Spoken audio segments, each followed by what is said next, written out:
17, she paid the mortgage on her parents' house. I don't really give a shit what your mother did. When my mother was 17. I'm here to tell you it is 2024 and you are allowed to wear the bonnet. I'm here to tell you that it is 2025 and please do not buy a satin bonnet if you have not answered these two questions. If you bought a satin bonnet recently and all you notice is that it falls off and the only way you can keep it on is if you tie it super tight and that just gives you a headache and makes you uncomfortable and then you just don't want to wear it, then you did not answer these two questions before you bought a bonnet. Now, the two questions you want to ask yourself is, what is my hair type and how do I sleep? Now, these questions are so important because it determines the type of bonnet you're actually going to buy for yourself. It determines whether you're going to size down or you're going to size up. And if you don't answer these questions, you're either A, you're going to buy the wrong bonnet, you're going to get frustrated and not wear satin bonnets, or B, you're going to keep buying satin bonnets until you find the one.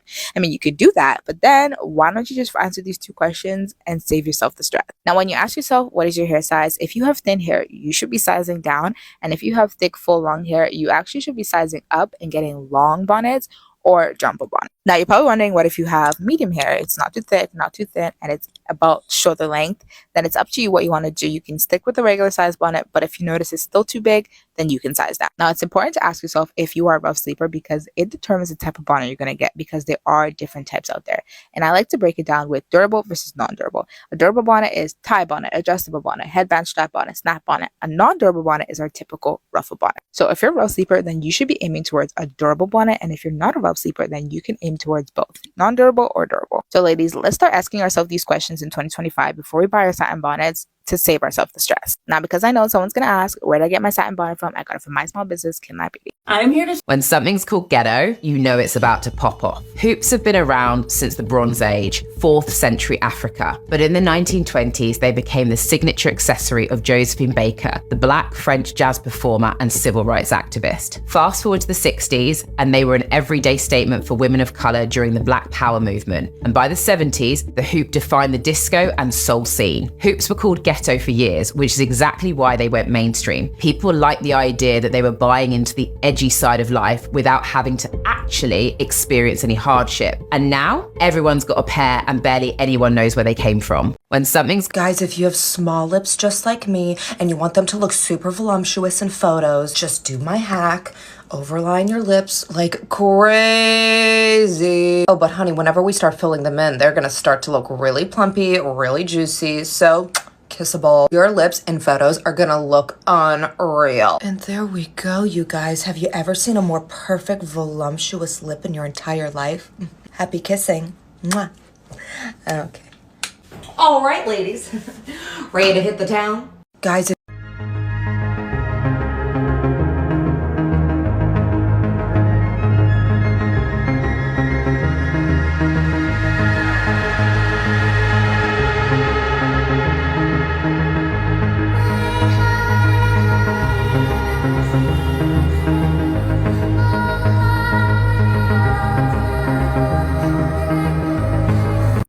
Did they have brains or knowledge? Don't make me laugh.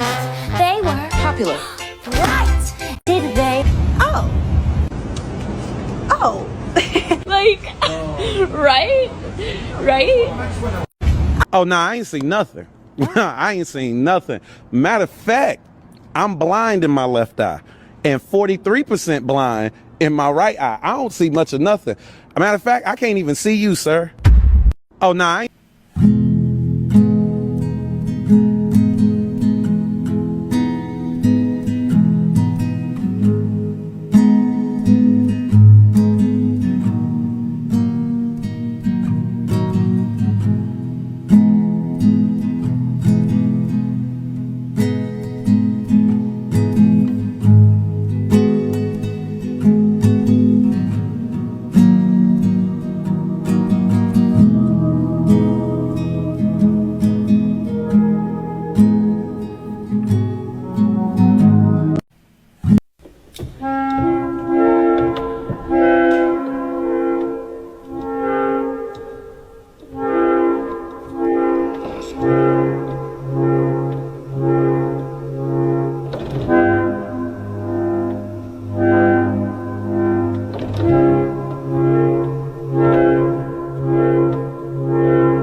This is how to take a shower without actually taking a shower. If you're too depressed or too sick to get out of bed, I got you. These are small steps you can take to feel fresh and clean while not moving too much. First one is using dry shampoo. I'm going to include a picture of my favorite one. This one actually feels like you've cleaned your hair. It's very clean to the touch, dries down beautifully, no residue, also smells very mild, like it's not doing too much. It's not one of those cherry chocolate like dry shampoos. I love it a lot, and in emergencies, I love this so much. Number 2 is using moist towelettes. You can use these to wipe all over your body, including downstairs. They're good to make you feel temporarily fresh until you're good enough to get inside the shower. Honestly, they're a godsend, especially when I'm on airplanes, on long haul flights. I love them a lot. This next one is a little pro tip. I feel like behind your ears and behind your neck is where you get super greasy and where the oils and like sweat gets stuck. If you use an exfoliating pad, you're gonna feel fresh instantly. This one has PHA, so it's very mild. You just wipe it behind your ears and behind your neck. This is an instant boost if you want to feel a bit fresher, a bit cleaner while not doing too much. Next one is using Colgate Wisps. These are like little toothbrushes that have built-in toothpaste in them, which is rinse-free. Plus you can flip them over and use the other tip as floss. These are a godsend for any situation. If you're on a date, if you're on a plane, if you're too sick to actually get up and brush your teeth.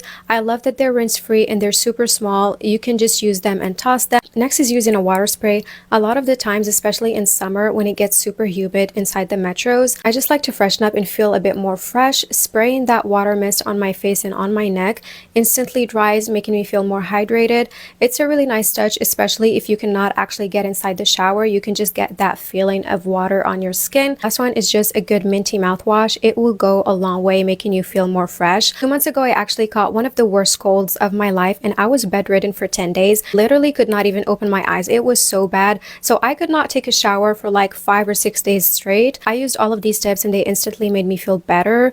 If you're down under the weather or you're really depressed, I hope these tips help you, and see you next time. My name is Nabiha and I developed a search engine that lets you shop from ethical brands. Introducing Ethos by S Squared. Let's say you are looking for blush, just type it into the search bar and you'll get results from brands that are non-Izzy lovers. To view an item, just click on the card to see more details. And if you want to purchase the item, you will be redirected to the brand's website. This blush is by Huda Beauty, but let's say you want to see other Huda products. Just type the brand name into the search bar and you can view all of their products. As you scroll, you'll notice these tags on the items. Now you can support minority-owned brands. After receiving feedback, I also added caution tags to let you know why supporting a brand might be problematic, even though they are against Izzy. Some other tags are South Asian and sustainable brands. If you click on the boycott icon in the nav bar, you will be able to see a list of brands to avoid. On the homepage, you can also browse by category like makeup, skincare, fashion, and fragrance. Now I need your help with Ethos. I'm looking for brands to add to my database. It's been hard for me to find fashion brands, especially because 90% of fashion loves Izzy. So I created a Google form for brands to fill out. Ethos can exponentially help your business grow. Just last week, there were 6 million searches. So let's give power to small and ethical brands to take down big corporations. My name is... This time I want you, want you, make it better. This time, make it better. You want you, make it better. This time, make it better. This time, I want, make it better. This time, make it better. I want, make it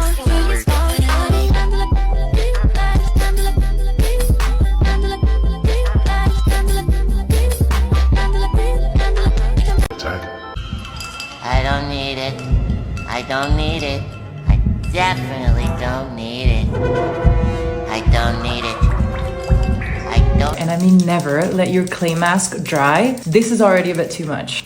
Skin is only going to absorb the benefits of the clay when it's damp. When it's dry, it's actually removing moisture out of your skin. It's not removing impurities like I used to think for ages. It's only working when it's damp and it's in the process of drying. Use thermal water to keep my skin damp. You can also use just plain old water in a spray. That's my tip of the day. Follow if you want more content like this.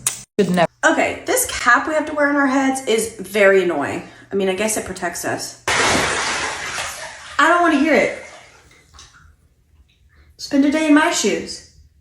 Okay. These are your ancestors' best skincare secrets. I've tried every single one and here's my routine. Look, I've exposed a lot of ancient beauty secrets, but there's one question everyone asks me. Melody, you talk about so many skincare products, but what is your routine after trying all of these? It is much simpler than what you would expect. Disclaimer, my skincare routine changes all the time as I try new things, but this is my current skincare routine for the winter months. 1. In the morning, there is one non-negotiable I use every day, regardless of the weather. I learned this from Moroccan woman, and it's zinc oxide sunscreen. Step 2. To keep my skin glowy and radiant throughout the day, there are so many options I can use. But I use beef tallow because it's basically all the benefits of the other oils in one. The vitamin A in it is your retinol. Vitamin D protects your skin from damage. Vitamin K helps heal skin and clear acne. And vitamin E thickens your skin. Now, in the evening, to prevent acne, I have very acne-prone skin. I oil cleanse with antibacterial tea tree oil. Then, to shrink my pores and tighten my skin, I use the king of oils. I learned this from Arab woman, frankincense resin oil. You need a carrier with this, so I use beef tallow again at night. I always use the one from Holy Cow, which you can find in my bio for 20% off. If you want. You don't hate bold lipstick, you probably just have a double lip line. There's the pigment to your actual lip, and then there's sometimes a line that's a little bit lower.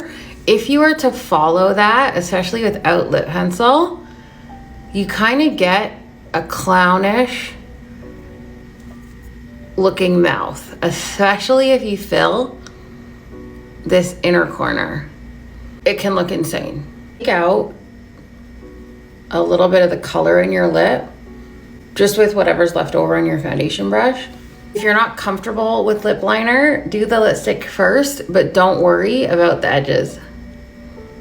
Use a lip pencil to get into the really fine edges, and don't start all the way in the corner here. If we look at our shadowing, you're gonna start a little bit ahead of that, like into the mouth, and just soften the edge of the lip. Your eye is gonna have an easier time following and straightening an edge versus creating a whole new shape. And quite literally pretend that the double lip line is not there. We'll deal with it after.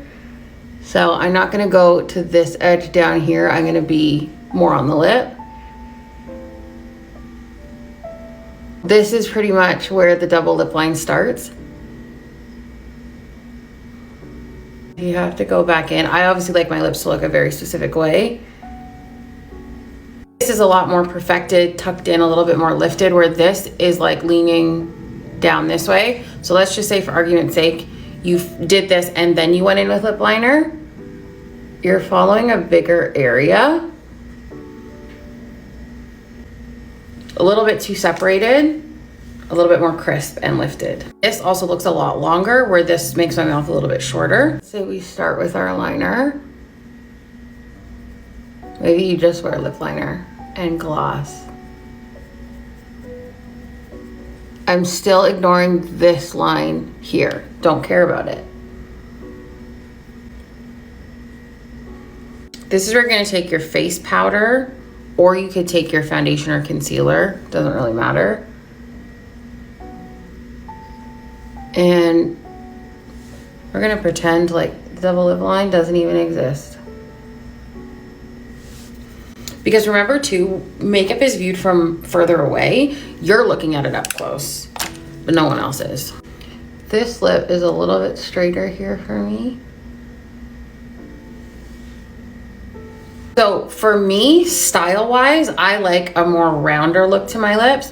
This is a little bit more pointed when you clean up with the liner, so that's something to consider as well. And you're only gonna know this if you just sit and experiment with it. Not to go out, just sit down and figure out which one of these you like on yourself. But even just adding powder to a bold lip on the edges makes it look so good.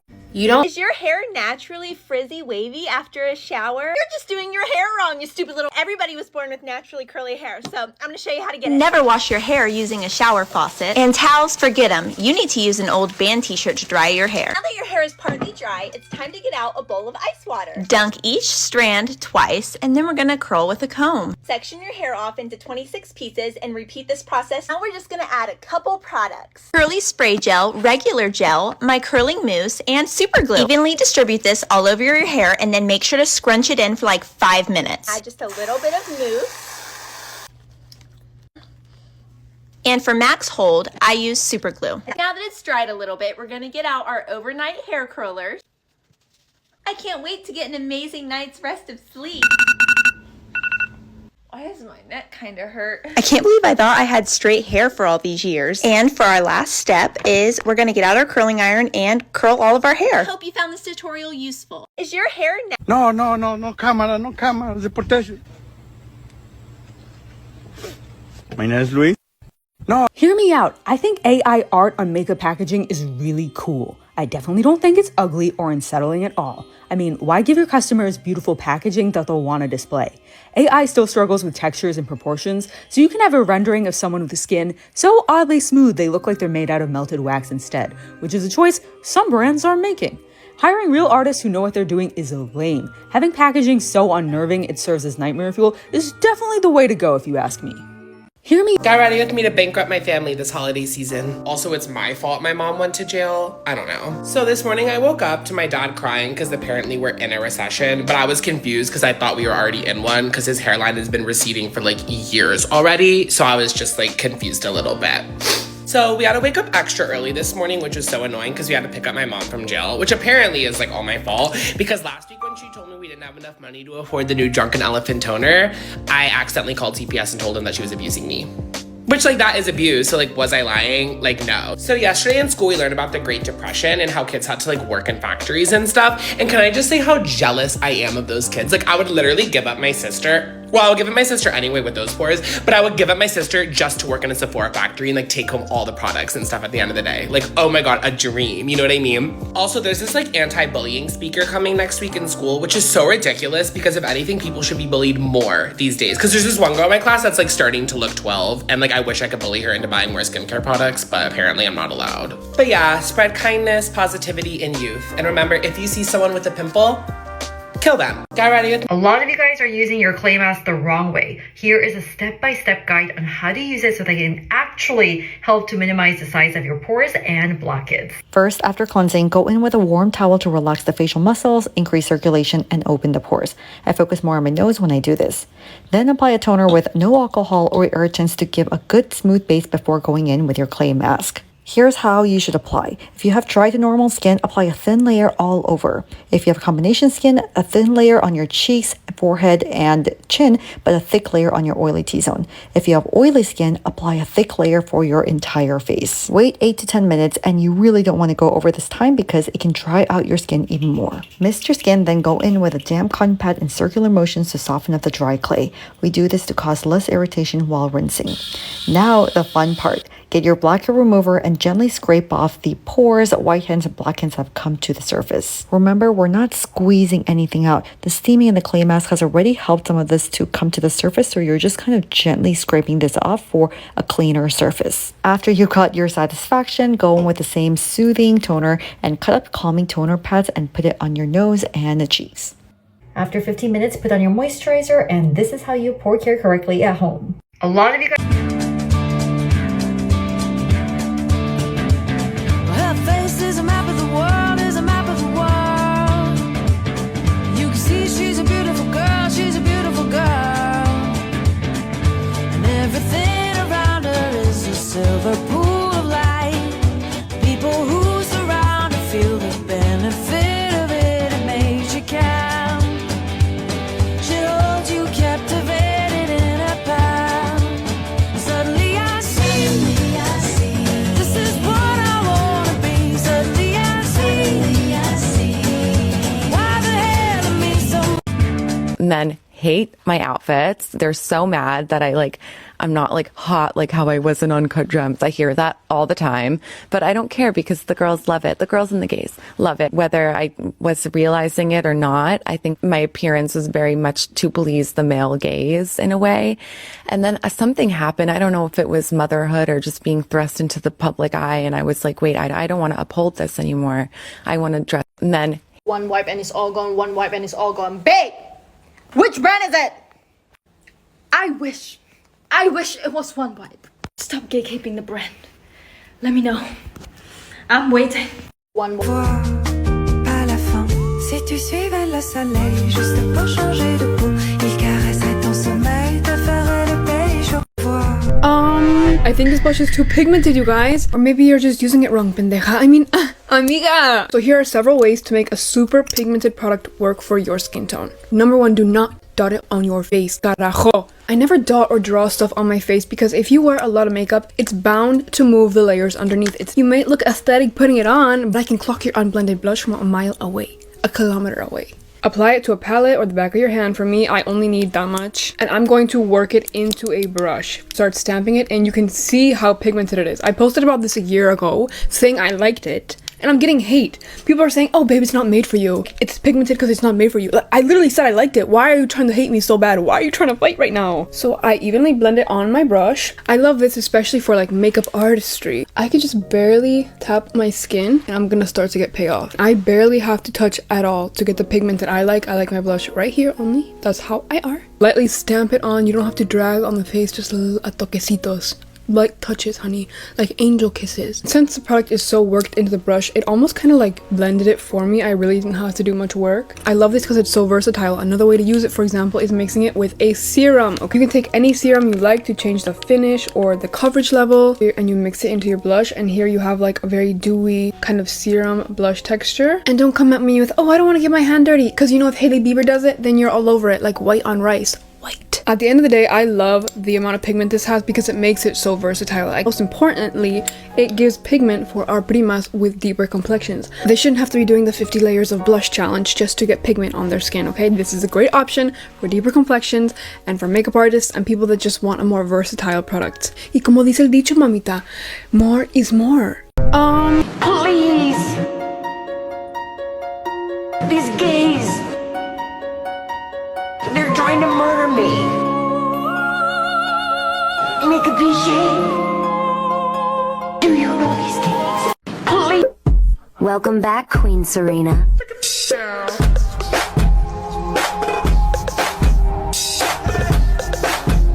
Every time I depot my makeup into one of these little containers, there's always some comment of like throw up emojis or somebody saying gross. And I never really thought about it, but now it dawned on me that whoever saying this probably has filthy hands and dirty makeup. Your makeup bag is probably like a biohazard. And that's okay, it's not a big deal, but it makes sense. So anyway, I'm making another little unit for my keychain because I aspire to have a full face on my keychain. Now some people would say, why do you need that? You don't need to have a full face on your keychain, but I personally do. Last week I was out all day running errands and then I had to meet my sister. And guess what? I had my eyelashes on my keychain. I didn't have to go home and get ready. I could make do with what I had. And now I'm gonna have a full face of makeup too. I'm unstoppable. I also put my happy pills in that little pill box in the first shot. I can sleep anywhere now. It's amazing. As you can see here, I'm using my kind of less used products on the sides because the slots are smaller, but they are more plentiful. So I'm using a darker bronzer, a bronzy bronzer with a little shimmer in it. And then if you have any questions about what these products are, the answer will always be in LTK. I cross-post these posts to so many platforms that half the time I can't remember. And so I write it down. And did you know that if you write things down physically on paper, goals that you want to achieve, you are more likely to achieve them, so you should write things down too. I'm actually surprised that I never wrote about this palette because this is literally a dream come true. Once it's melted, it looks gorgeous. I feel like this is something that I would have had as a kid. Is it healing my inner child? See the happy pills. Every time Lip gloss and iPods. I'm gonna get what I want. Claire's icing, all the best. Look much hotter than all the rest. Coach bags and candy stores. I get what I want, then I go get more. He knows what I really want. Check out how I made this giant eyeshadow palette mirror for my beauty room. It's the Urban Decay Naked 3 palette. Tag them down below. I'd love for them to see it. Check out part 1 if you want to see how I made the base structure of this, but now I'm using my Cricut design space to make all the lettering. Then I made a frame to go around the mirror. I cut it out of a 2x4 piece of plywood. When I was epoxying the whole thing, you'll see at the end, I ruined it. So sad. That's what it was supposed to look like. Anyways, I mixed together every single color of light pink, dark pink, red, purple, brown I could find to match all the colors as best as possible. Then I added some glitter for the ones that were shimmery shadows. Then I took all my Cricut letters I made with vinyl and I just put them all down to match the logo as best as possible. I think it looks pretty good. This is what it looks like before I epoxied it. I went in with the clear cast epoxy, and when I did it, that's when I ruined the frame. But anyways, now I'm just using some gold hinges to drill it all together, and this is the final product. I think it is absolutely gorgeous. Definitely my favorite DIY to date. I did not make the brush. Comment down below if you think I should. I don't think it looks bad without it. It should go like right in that slit underneath all the lettering. And my closet's decorated for my birthday, by the way. That's why I have all the balloons. Leo gang, stand up. But yeah, let me know where I should leave it. I don't know if I should put it there with that box of chocolates is, or if I should replace it with this standing mirror. But yeah, stay tuned for more DIYs. I don't want my beauty empties ending up here in a landfill where the garbage is buried. So I make sure to prep my beauty empties properly for recycling. I know this is going to look like a lot of work, and if you're like me when I first learned about all of this, you may feel overwhelmed. But it's actually not that difficult once you do it and get in the habit of doing it. So the first thing you're going to want to do is remove the caps and pumps from large items over 4 fluid ounces, since the bottles can be recycled in your curbside bin, but the caps and the pumps can't. The caps can't be recycled because they're too small, and the pumps can't be recycled because they have mixed materials. See this little metal spring inside of the plastic pump? Also, anything in a squeeze tube packaging cannot be recycled curbside. Mascara wands, eyeliners, eyeshadow sticks, lip liners, they will end up in landfills because they're too small, made from mixed materials, and difficult to clean unless you bring them to a TerraCycle beauty drop-off location. So once I have a bunch of beauty empties after a few months, I'll take all of the items that can't be recycled in my curbside bin to Nordstrom to a TerraCycle drop-off location. I'm talking like 1 ounce serum bottles, droppers, pumps, small caps, mascara wands, lip liners, all of it. TerraCycle is a private recycling company that takes beauty items and properly cleanses them and preps them so that they can be recycled. But for everything that you can recycle curbside, all you need to do is rinse out the containers of any residue, remove the labels if you can, and then let them sit out to dry before tossing them into your curbside bin for recycling. I hope this was helpful, and thanks for watching. Let me know if you have any questions. I don't literally obsessed with this. This is a beauty school for girls rescued from trafficking in Ghana. This is women's empowerment at its best. The program's 2 years long and the girls graduate with a degree in cosmetology. The program's super robust. The girls learn how to do nails, makeup, and hair. The hair includes different braiding techniques and wig creation. All of the girls are survivors of trafficking and some have babies as a result. They live on campus with their children, which provides safety and stability. For many, this is the first time they've had their own bed and space before. The program's really thought of everything. There's a nursery on site, so children are enrolled in early childhood education while their mom's learning a trade. Courses in how to start a business and financial literacy, and daily counseling sessions for trauma and PTSD. And even a nurse who lives on site who helps new moms navigate motherhood. Girls not interested in beauty, there's also a sewing track and a university prep track. These programs are also 2 years long and have the exact same goal, which is to set these girls up for success. Because of how comprehensive this program is, employment is easy after the girls graduate. Some graduates have opened their own salons, while others have gained employment with already established salons, making many of these girls the highest earners in their families, which ultimately reduces trafficking and makes communities safer.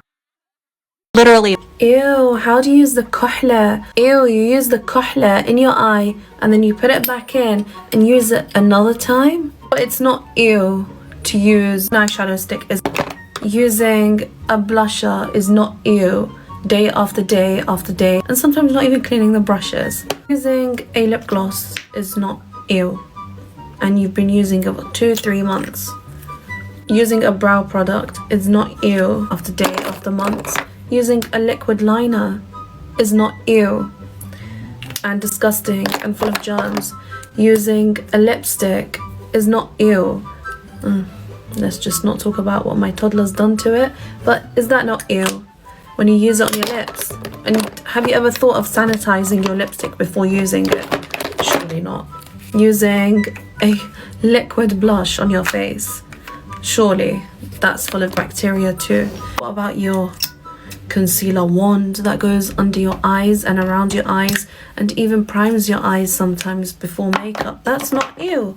Using mascara, is that not ew and full of germs? And putting it back into the bottle, closing it up for the next day, for the next 2-3 months. But kuhla is always ew and nasty and full of bacteria.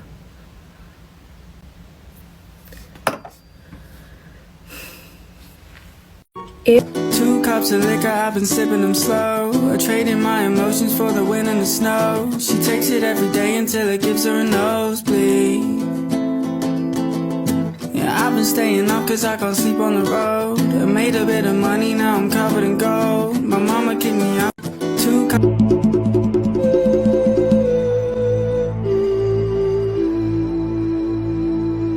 Let's be honest, if all men disappeared tomorrow, shit would hit the fan. Do you think if all women disappeared, shit wouldn't hit the fan? It would not be good, but like, society would continue functioning. Men keep society functioning. What about when men left and every woman became Rosie the Riveter? Shit didn't really hit the fan? I assume you're talking about World War II.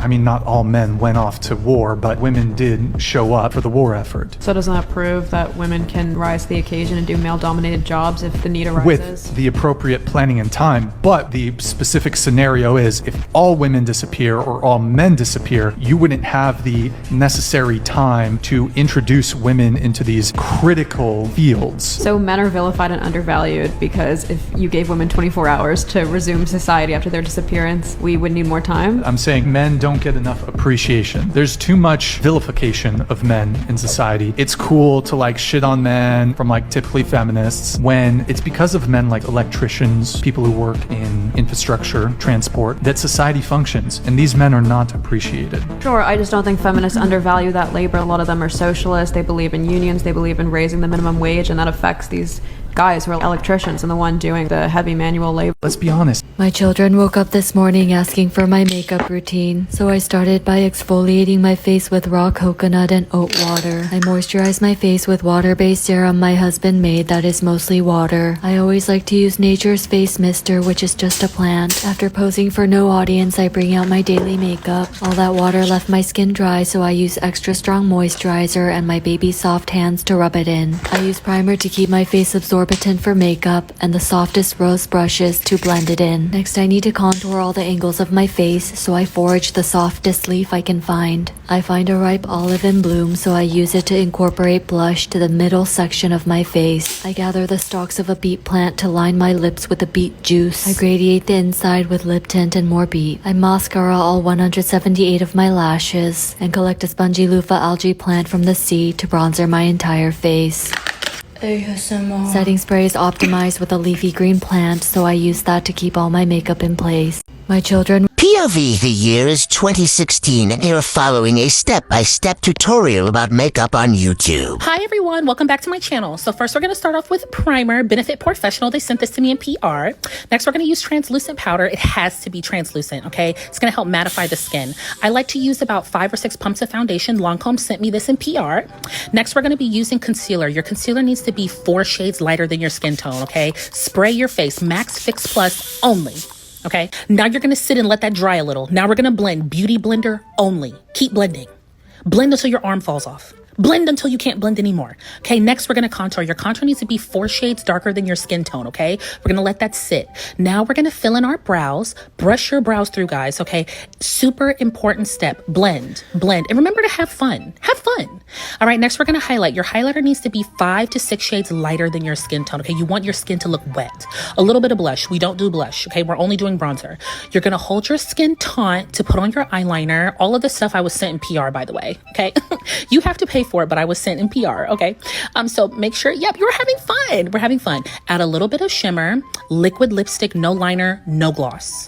No gloss. Serving face. And just like that, you're a professional. See, this is the beautiful horsey side, and that is the stinky bull side. Beautiful horses stay here, and you ugly beast stays there. Don't even think of coming over to our side. See, I teach makeup to people like they're in kindergarten. It's time for class. Loose, pressed, setting, finishing, translucent, and foundation. Which powder to use and when? I'm gonna make it easy, but I'm about to talk fast. So save if you don't want to take notes. Loose and pressed tells you how it's packaged. Loose is ground really fine. That means really tiny pieces, but that can make it super messy on the go. Oops. To make it a pressed powder, it needs a binder, which is kind of like a glue that makes it stick into the package, which makes pressed powder not as fine. So pressed powder will be a heavier finish. Setting powders are used to absorb oil, so they take away your shine. By soaking up the oil, it helps set your foundation and concealer, making it less likely to crease or smudge, which means it's gonna last longer. Use it if you want a matte finish. Finishing powder's purpose is to create a soft focus on your face, like adding a filter in real life. Blurs imperfections, a subtle glow. Use it if you don't want a super matte finish. Foundation powder is just a colored powder. It helps you quickly add a little coverage on its own, or add to foundation as a second layer for even more coverage. Translucent powder looks white in the packaging, but when it's absorbed to the natural oils on your face, or the moisture in your foundation, it turns clear. It doesn't have color pigment, so it doesn't give you color. And because of this, it works well with multiple skin tones. Save and say class, you don't want to forget this. As I cleanse, I prepare for the harsh winter harvest, knowing the frost will soon claim all we toil for. This pastoral soap, made from the milk of the sheep I tended myself, is all that shields me from the dirt of the land, a simple comfort before the cold returns once more.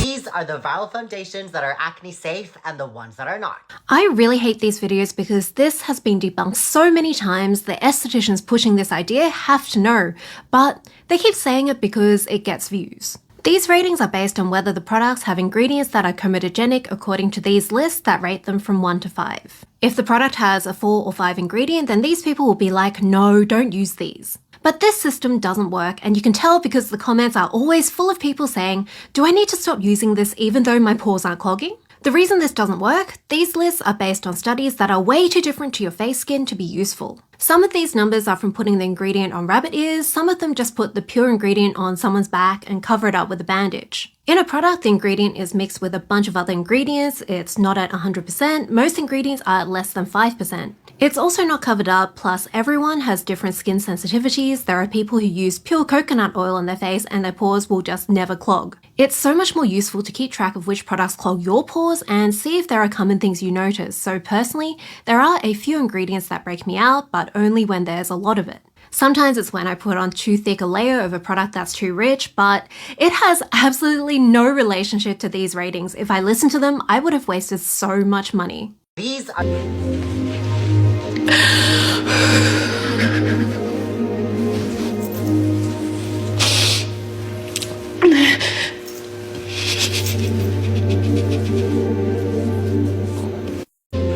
Exotic all over her body, oh. She just wanna roll and I don't mind it. Ever since I was a G, I've been legit. Fresh new set on the hoe. If you ain't paid for them, then bitch, you got to go.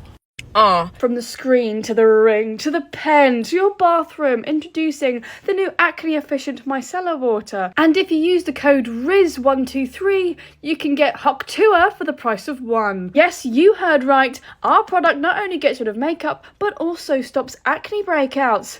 When it comes to those mischievous spots, put the fries in the bloody bag, bro. We asked 5 people how this product changed their life, and it said it gave them 1 billion aura points. Yes, that's right, 1 billion. How do you use it? Well, first, you put it on a cotton pad and then apply it to your face very gently, very demure, very mindfully. Otherwise, it'll rub your skin off. How much is it going for? It's only £7, minus phantom tax. Or maybe phantom tax included, we don't really know what that means. We asked one person how it made them feel, and they replied with Sigma Sigma on the wall, who's the skibbidiest of them all. And I feel that tells you enough about our product. So head down to all outlet stores now, otherwise, you'll be in the thick of it. Thank you very much. From the screen.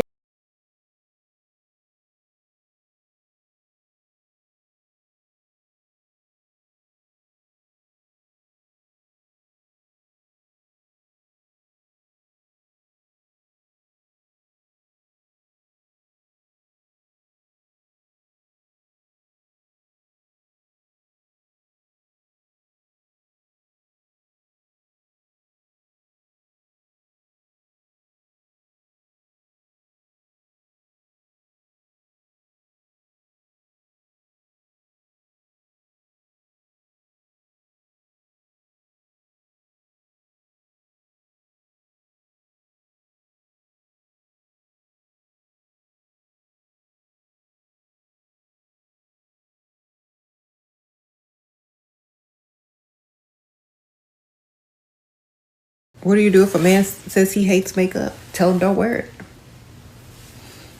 Yeah, I hope you hate makeup. I hope you don't catch you putting none on. Sprinkle, sprinkle. I should hope so. I didn't try to put none on you. What do you do? What's wrong with me? Why do I feel like this? I'm going crazy now. No more gas in the red, can't even get started. Nothing heard, nothing said, can't even speak about it. I'm alive, I'm my head, don't wanna think about it. Feel like I'm going insane, yeah. It's a thief in the night to come and grab you. It can creep up inside you and consume you. A disease of the mind, it can control you.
Here's 3 money-saving skincare tips. Number 1, pour a toner in a spray bottle and apply it like so to avoid overusing the toner. Number 2, pour micellar water in a pump bottle to avoid using a cotton pad and to cleanse your face more effectively. Number 3, if you don't want to buy face masks, mix any serum based on your current skin concern with your moisturizer and apply a moderate amount all over. Put a disposable face mask on for 10 minutes and you'll get a similar effect as a face mask. And remember to pat the remaining all over. Follow for more K-beauty tips. Bye! Okay, team, take your seat. We're all here to brainstorm some product shade names for our brand new XXXmas makeup collection launching exclusively at Claire's.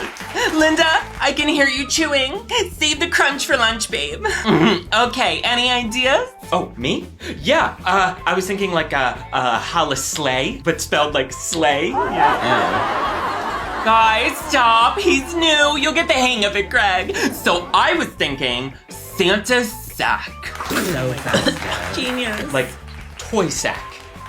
Who is that? No. Okay, we already have Tinsel Tex, Jingle Bell Cock, Feliz Navidaddy, and Santa's Eggnog. What does that mean? I just really feel like we need one more to really round out the collection. Greg? Come all ye faithful?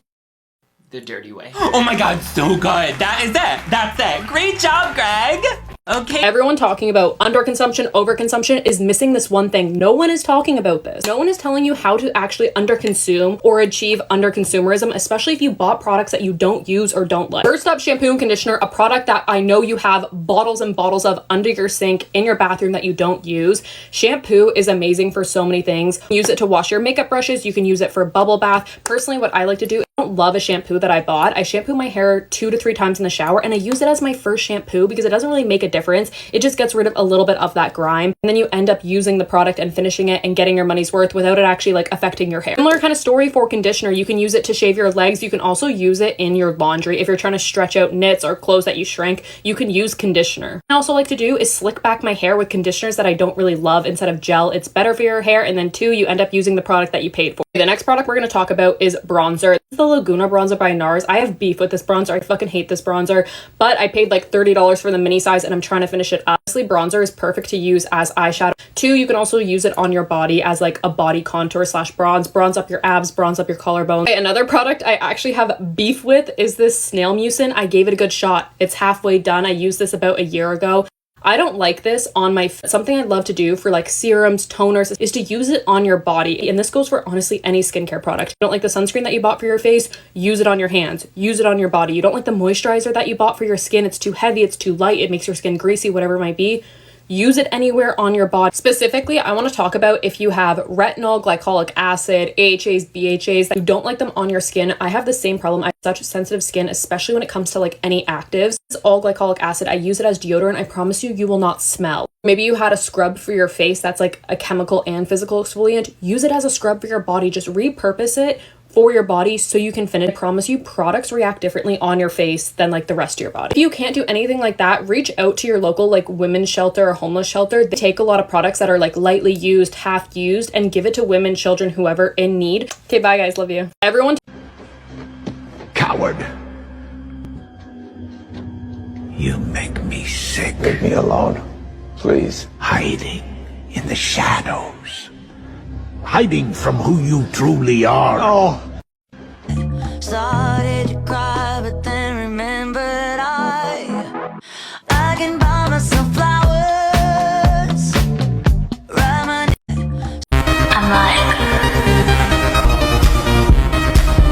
If I could de-influence any one beauty trend, it would be this one. Skincare on an airplane.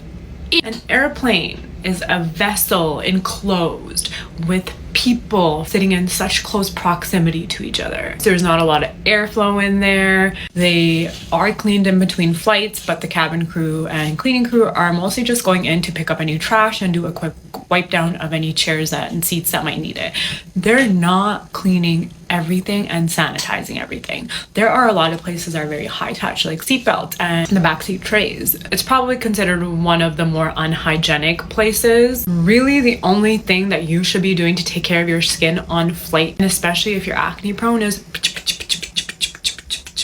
with hypochlorous acid spray because it's a cleansing toner. It's going to cleanse the skin. It's going to maintain the hygiene of the surface of the skin without drying out the face. It actually gives you a little bit of a glow right after you use it. So then there's no contact with your dirty hands on the face. It's a spray. Just wait till you get off the plane to freshen up, cleanse, and then apply your skincare.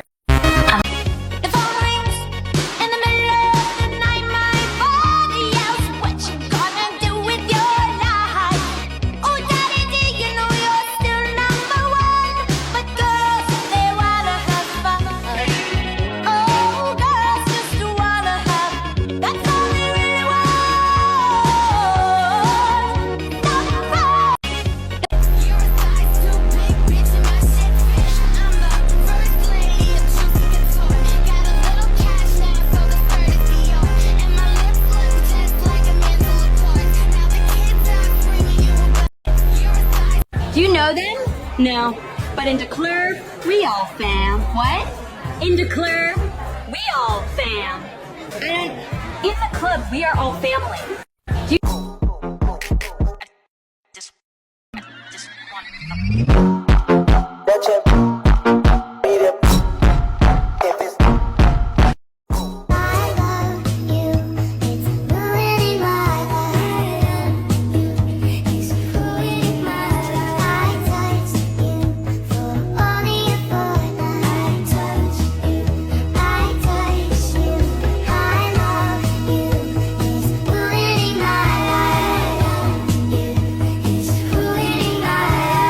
If you're a pretty nice looking girl, those looks didn't come from nowhere. This means that somewhere down the line, a statistically significant number of your ancestors survived by using pretty privilege. Yes, your Paleolithic ancestor brought all the gift-bearing men to the cave. Your Victorian grandmother didn't just like sugar in her tea. This is your legacy. Apologize to no one for embracing your heritage. If you're 3 different kinds of eyeliner products and how they work.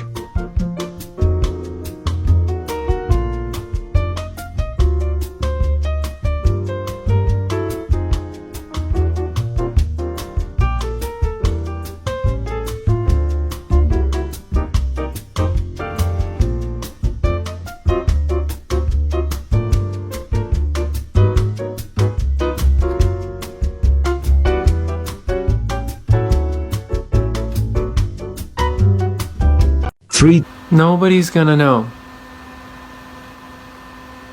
Nobody's gonna know. They're gonna know. How would they know?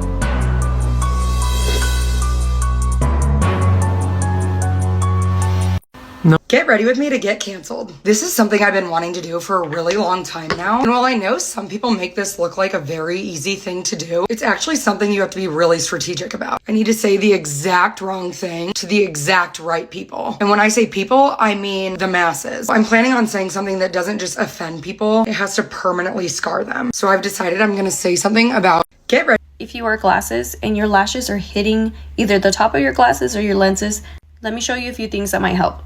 And of course, this will all depend on your glasses, where they sit on your nose and the shape of your face. And some people I know the glasses won't, they fit just really close to their nose or they're really close to their eyes. So it just depends on your glasses too. So keep that in mind.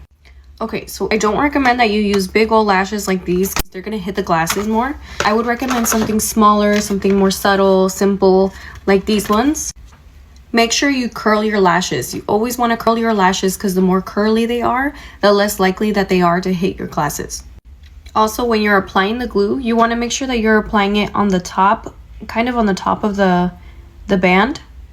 It'll kind of stick more upwards. And then after you apply the lashes, try to push them upwards.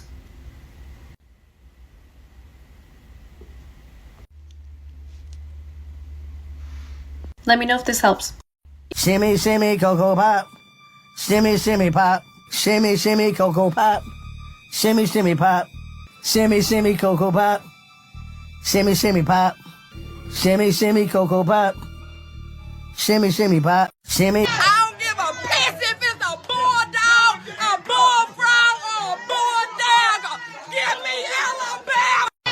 The dark days are gone and the bright days are here. My sunny one shines so sincere. Sunny one so true. I love you guys how to correctly apply a cushion foundation. This is the Clio Kill Cover Cushion Foundation. This is already used, but whenever you get a new cushion, you want to dab it into the foundation and spread it on the cushion to make an even layer.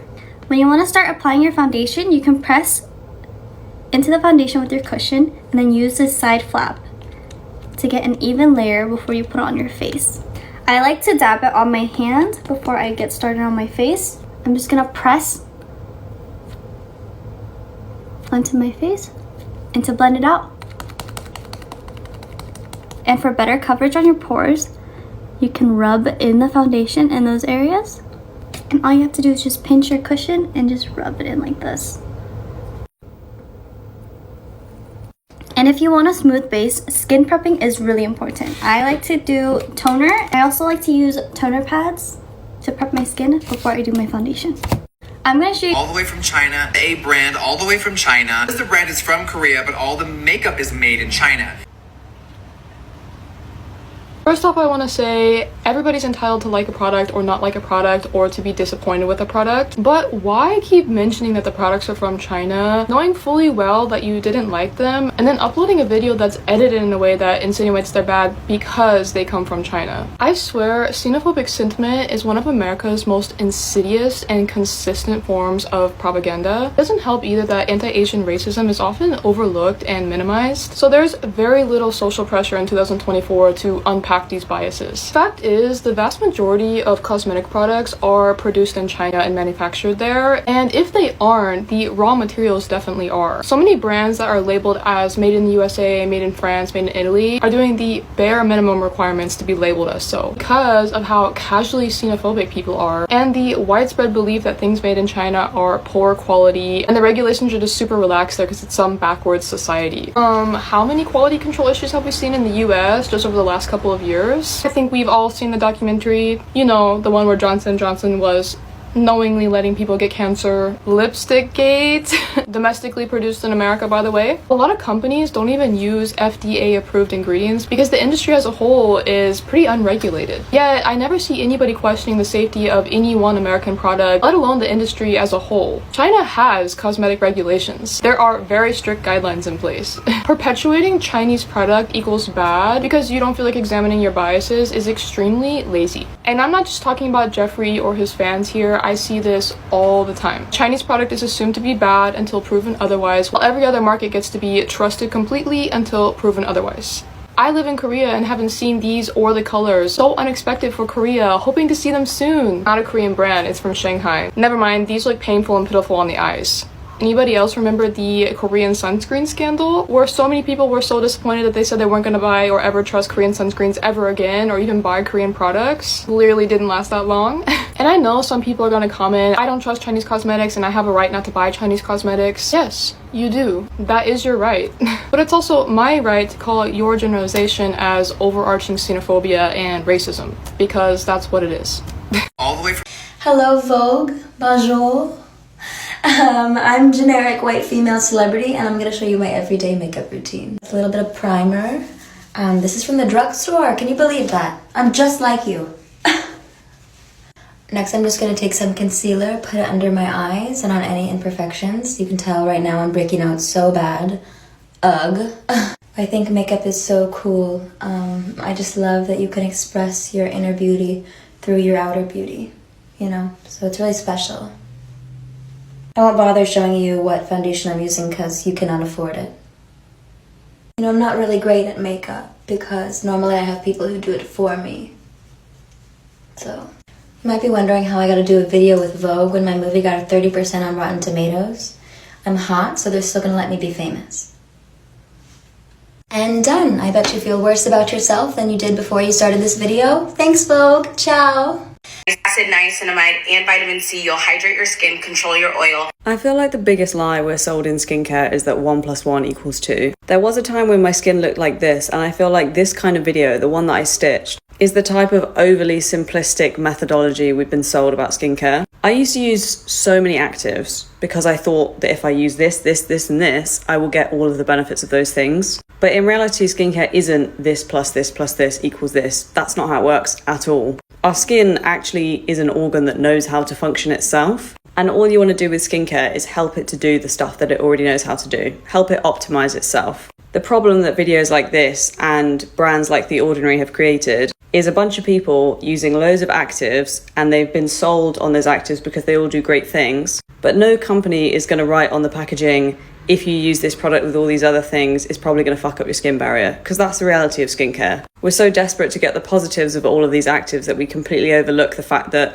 our skin actually already knows what it's supposed to do, and it just wants to be kept hydrated and protected. And if we overwhelm it with actives, all from different brands, and the brands don't design their products to interact well with other products from other brands, it's highly likely, since none of us really know what we're doing, that our skin's just going to look worse. To get my skin from that photo to what you see now, I just used one active. I stopped using vitamin C, I stopped using salicylic acid, and I just used retinoid. Everything else is a hydrating serum, a barrier serum, and an SPF. That's why I believe in skincare minimalism, not because it sounds trendy, but because that is what is prescribed by dermatologists. That is what historically gets results, and that is what has transformed my skin more than all of the products I was using before combined. If you like the idea of having a much simpler routine and getting way better skin because of it, you probably like what I post, and you can copy my exact routine because I post it all over my page. Yes,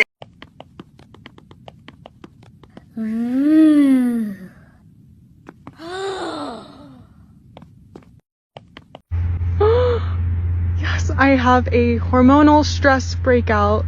I feel like everyone looks at hydrocolloid bandages and thinks that that's pus that's on the bandage, and it's not pus. It's just the fluid coming out of the skin surface. And when I'm talking fluid, like water, transepidermal water loss, that when it mixes with the hydrocolloid patch forms this milky or opaque gel. That's the white that you're seeing. It's not pus. And don't get me wrong, I love a hydrocolloid patch. I'm wearing one right now, but that's not working by sucking the pus out of my pimple. It's working as a protective barrier as well as a moist environment. So as that fluid leaves the pimple, it's trapped under the hydrocolloid bandage, and that moist environment promotes faster healing.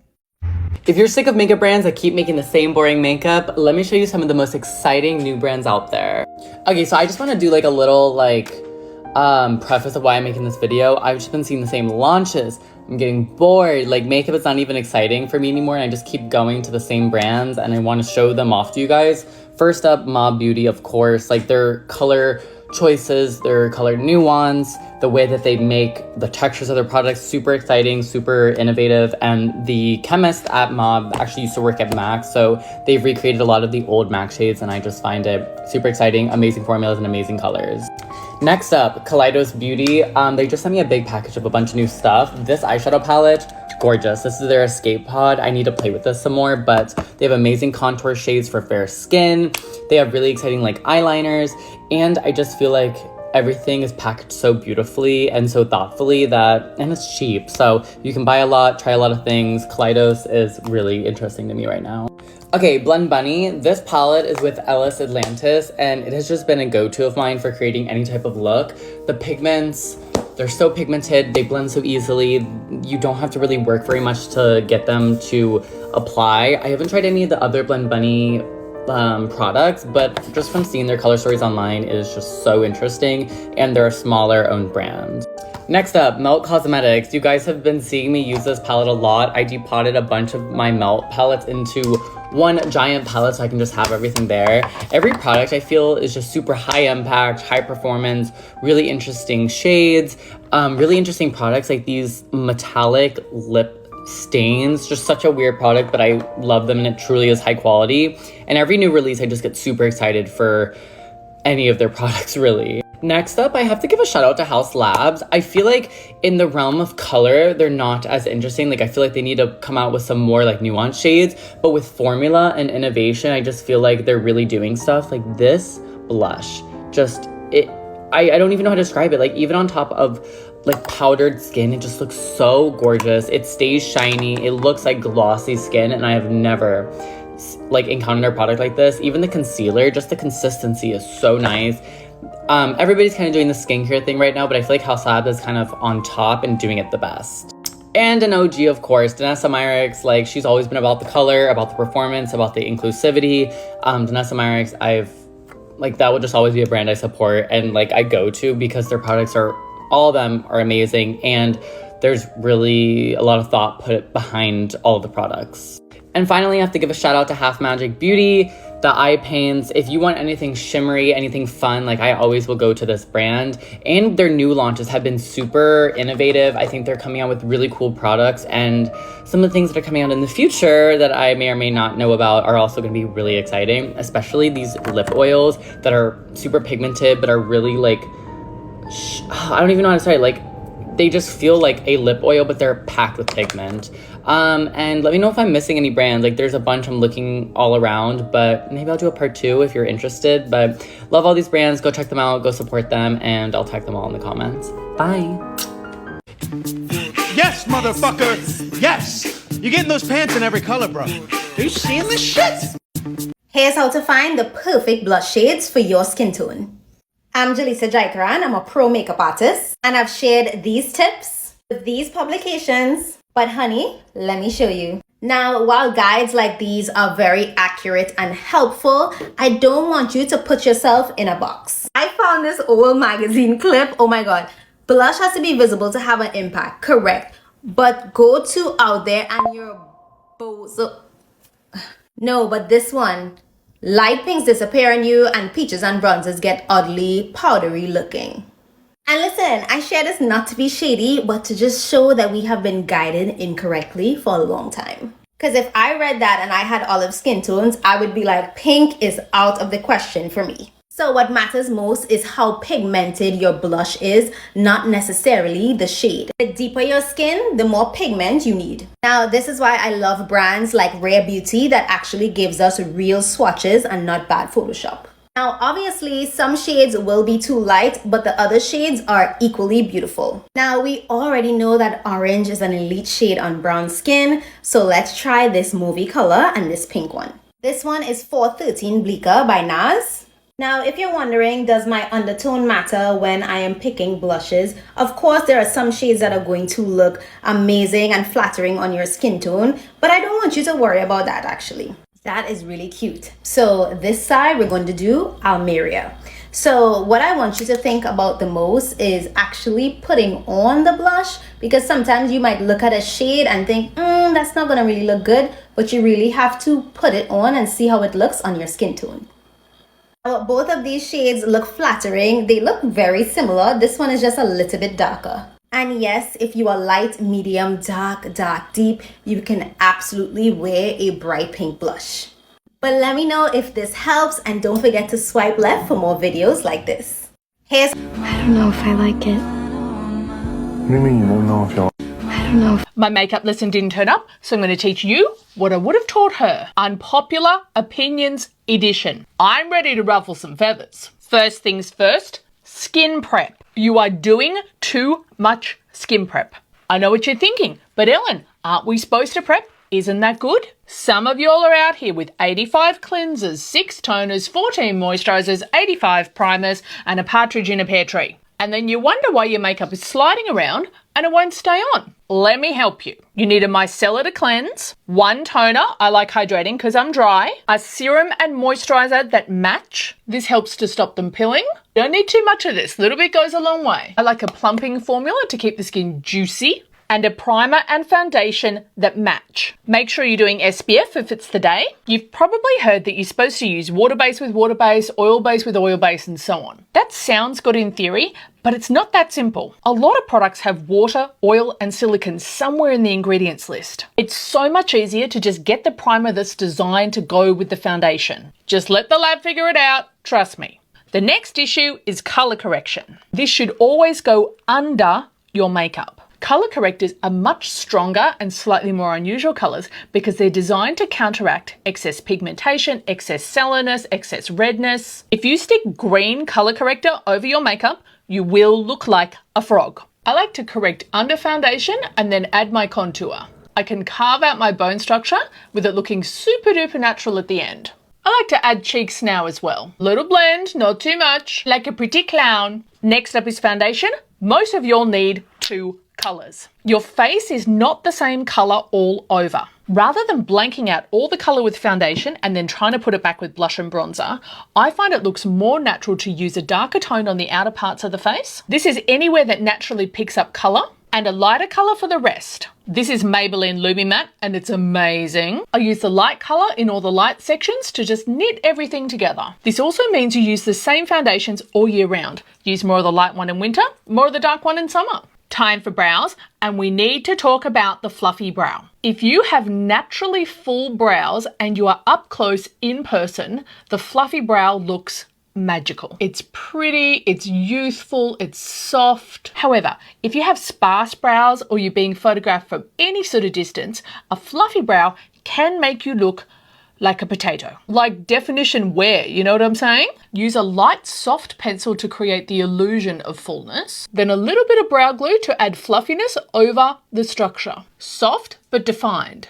Time for eyes, and you're starting in the wrong spot. If you have hooded or downturned eyes, what happens underneath the eye is just as important as what happens on top. Trace from your lower lashes up first to reveal the shape your eyeshadow should take. Take the same shadow on top and trace it out to meet that line. See how that shape is so flattering? Let's add some sparkle, little batwing liner. It's like a fox lift. Onto lashes, and you're missing out because you're not using lash primer. The key with lash primer is you need to let it dry between the primer and the mascara. I use this time to do a little powder. If you're not oily all over, just powder your tea. I'm going to add more blush while I'm waiting. You're better off with a smaller amount of a bright colour than a larger amount of a dull colour. Little bronze, and you can use bronze to contour. Grey tones are easy to overuse and can look dirty. Mascara. Too much is better than too little. Time for lips, and you should draw straight across your Cupid's bow. Not up and down. You still see the shape. See? Love an overline. Don't neglect your hands. Little cuticle oil and illuminator on the knuckles. Makes them look younger. Almost forgot my illuminator. Liquid is more youthful than powder. This is with beauty mode, and this is no filter. Class dismissed. My make. Oh, you're annoying. Oh, you're weird. Am I? Or do you just lack the capability to understand a multi-layered, complex-ass bitch like me? Exactly. That's what I thought. So pipe the fuck down when talking to the motherfucking queen hoe. Fucking weirdos.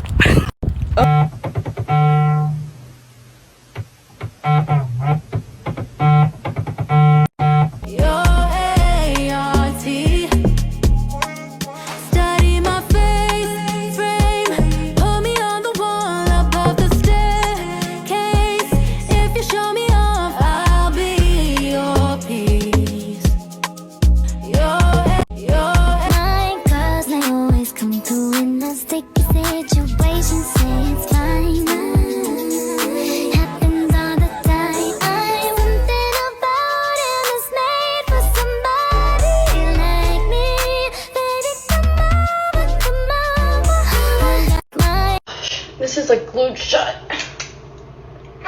Same, Alex, same. Except for me, it's even more difficult for me to open beauty products. That right there is one of the reasons why people with disabilities have been trying to advocate for the beauty industry to become more accessible and adaptive. The fact that Alex is an able-bodied woman who cannot open that brow gel, y'all can just imagine how difficult that would be for someone who has a dexterity issue or a disability.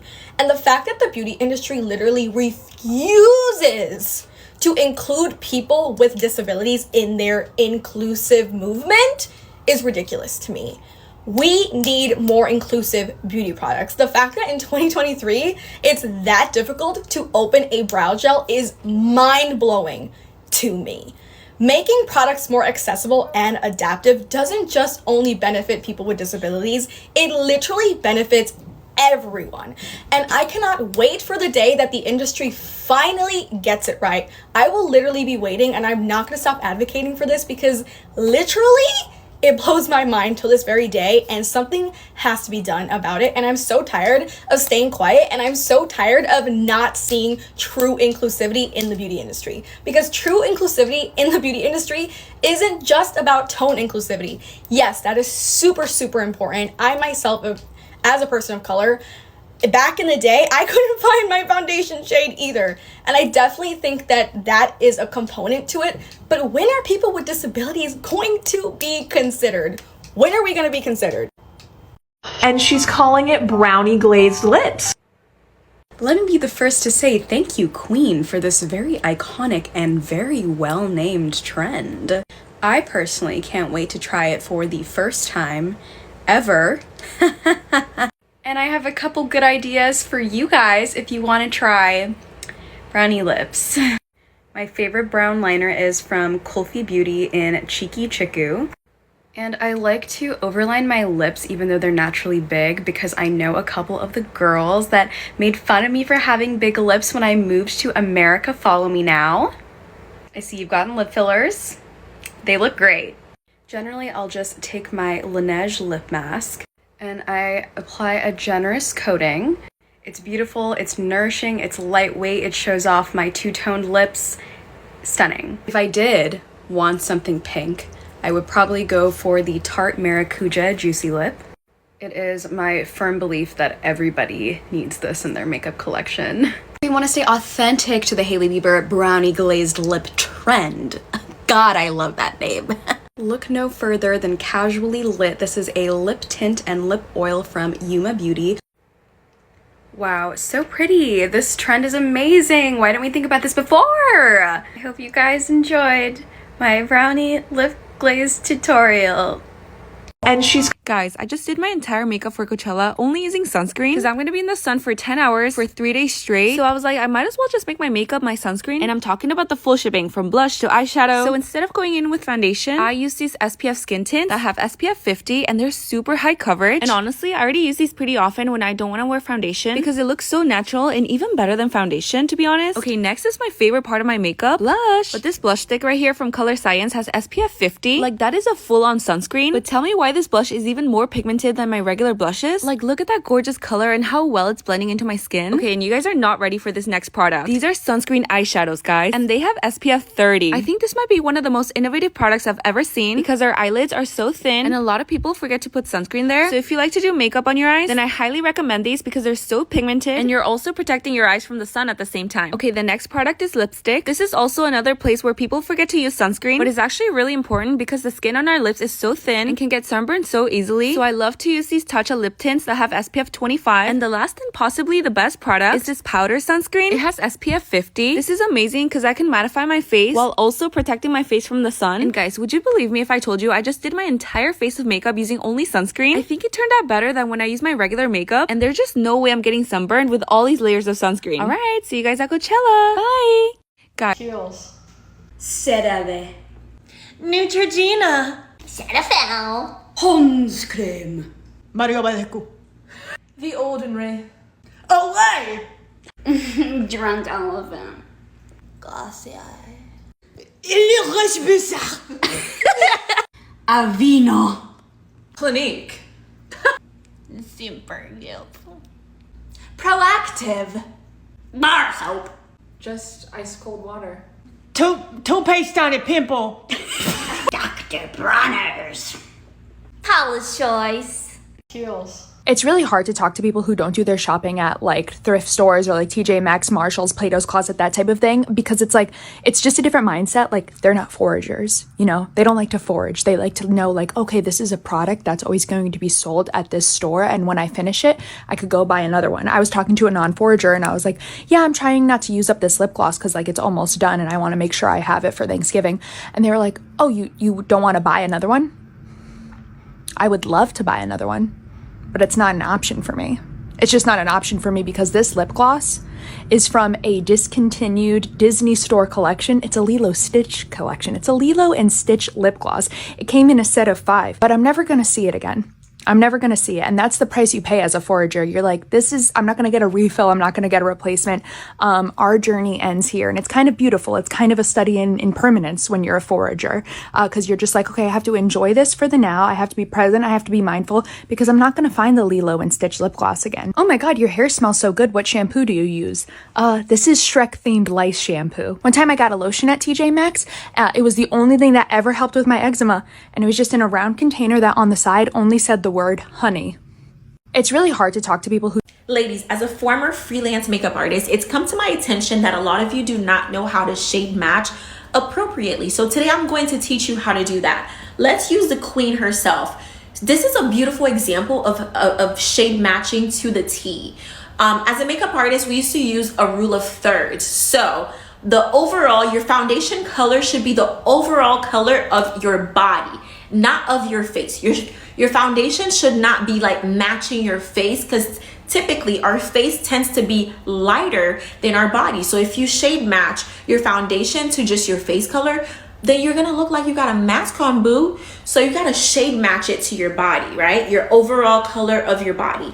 Next, for your contour color, the perimeter of your face should match the contour of your body. So if you look at where the sun hits your shoulders, and if you look at where the sun hits her shoulders, that darker, that beautiful brown hue, and you look at the contour on her forehead, yeah, that is chemistry, boo. That is science. Like, she has it down to a science. The colors match. If she put that contour on her shoulders, I promise you it might like just blend in seamlessly. And next, for the highlight, for your highlight color, your highlight color should be a color that you pull from your chest, right? If you look deep in her, like right here in her chest, where it's kind of like glowing, you can kind of see like a yellowish tone in the lightest part of her chest. That's the color that you pull for your highlight. And that's how you end up with a cohesive makeup look. So if you look at my makeup, you'll see that like my highlight shade is a color that if I were to put I can't put my eyes in my chest, but you get the point. Let me know if this helps. I hope this didn't confuse anyone, but let me know your thoughts. Ladies. 3 ways to spice up everyday eyeliner. Double win.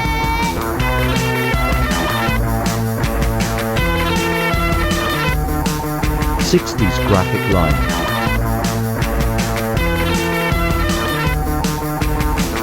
Pop of color.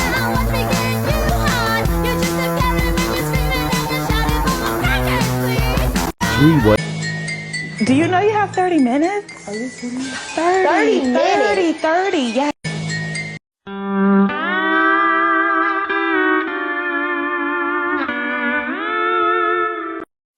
You know what I have always wanted to try? Coprophilia. No. Pizza pie. Is it as wonderful as they say? Coprophilia. You know. Okay. Make sure it's on low. Imagine if women couldn't wear makeup. Tell me about it, because if women really could not wear makeup and it was actually illegal to wear, these girls would be so down bad it's not even funny. Men would actually understand that these girls are really not that cute as y'all think, and it's just the truth. Men in this society see a version of these girls that is covered with makeup, and it's not the real them. I'm just saying, like, you see an example right here. Girl on the left has makeup, and the girl on the right is the same exact girl, just without makeup. It's actually mind-blowing, bro. Like, makeup should be illegal. How do you not see that this is catfishing? This is 100% catfishing. And a lot of people that will disagree with me are probably going to be girls. But you see it in your eyes right here. It's catfishing. Like, makeup saves a lot of you girls' fucking looks. What is the most attractive eyebrow for women? Well, we need to consider shape, thickness, and color to really start to answer the question. Firstly, Faiza et al. Found that there isn't actually one universally attractive eyebrow shape. Someone's preference depends actually more so on their age. Young participants up to 30 years old preferred eyebrows in a lower position and didn't find arch eyebrows attractive. This is probably because actresses and models like Cara Delevingne, Lily Collins, Taylor Hill, and Sophia Hadjipantelli have popularized thicker and lower set brows and made them trendy. Participants older than 50 years old had the opposite preference for higher arched eyebrows, reflecting the beauty standard set by models and celebrities of their time. While darker brows are a masculine trait, they are considered attractive on female faces because they increase facial contrast, which is a sign of sexual dimorphism, youth, and attractiveness even for women. According to Ding's paper, the eyebrow shape should actually be tailored to suit each individual woman depending on their face shape. This is the ideal brow for oval faces, and those with rounder faces should consider a slightly more arched brow to elongate the face. Square faces need a gentler eyebrow arch to avoid the sharp angles, and the lateral arch should be pointed downwards to soften the angles of the face. Women with longer faces would benefit more from flatter brows with a less prominent arch to avoid elongating the face even further. And these are just examples of some guidelines out of many that can even start to begin to answer the question of what makes attractive eyebrows. If you want to learn more about attractive eyebrows from an evidence-based research perspective, then follow us.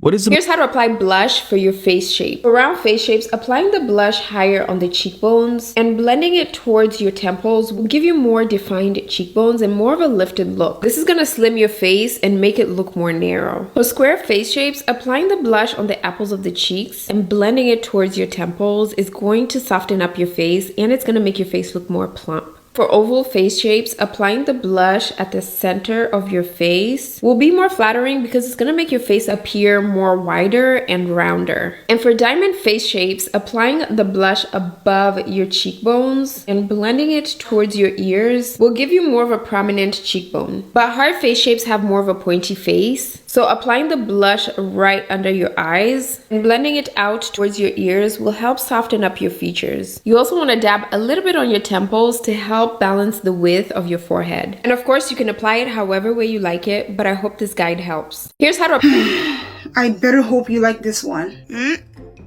We'll see. All right, is that all for you today? Wow, look at her hair. It's so defined and coily. I wish my hair looked like that. Gosh. Is this everything? Oh, sorry. Yeah, that's everything. Sorry. Okay, alright. Why is she acting like that? Okay, so that will be $23.74. Thank you. Alright, have a great... what's your hair type? Oh, here we go again. My hair type?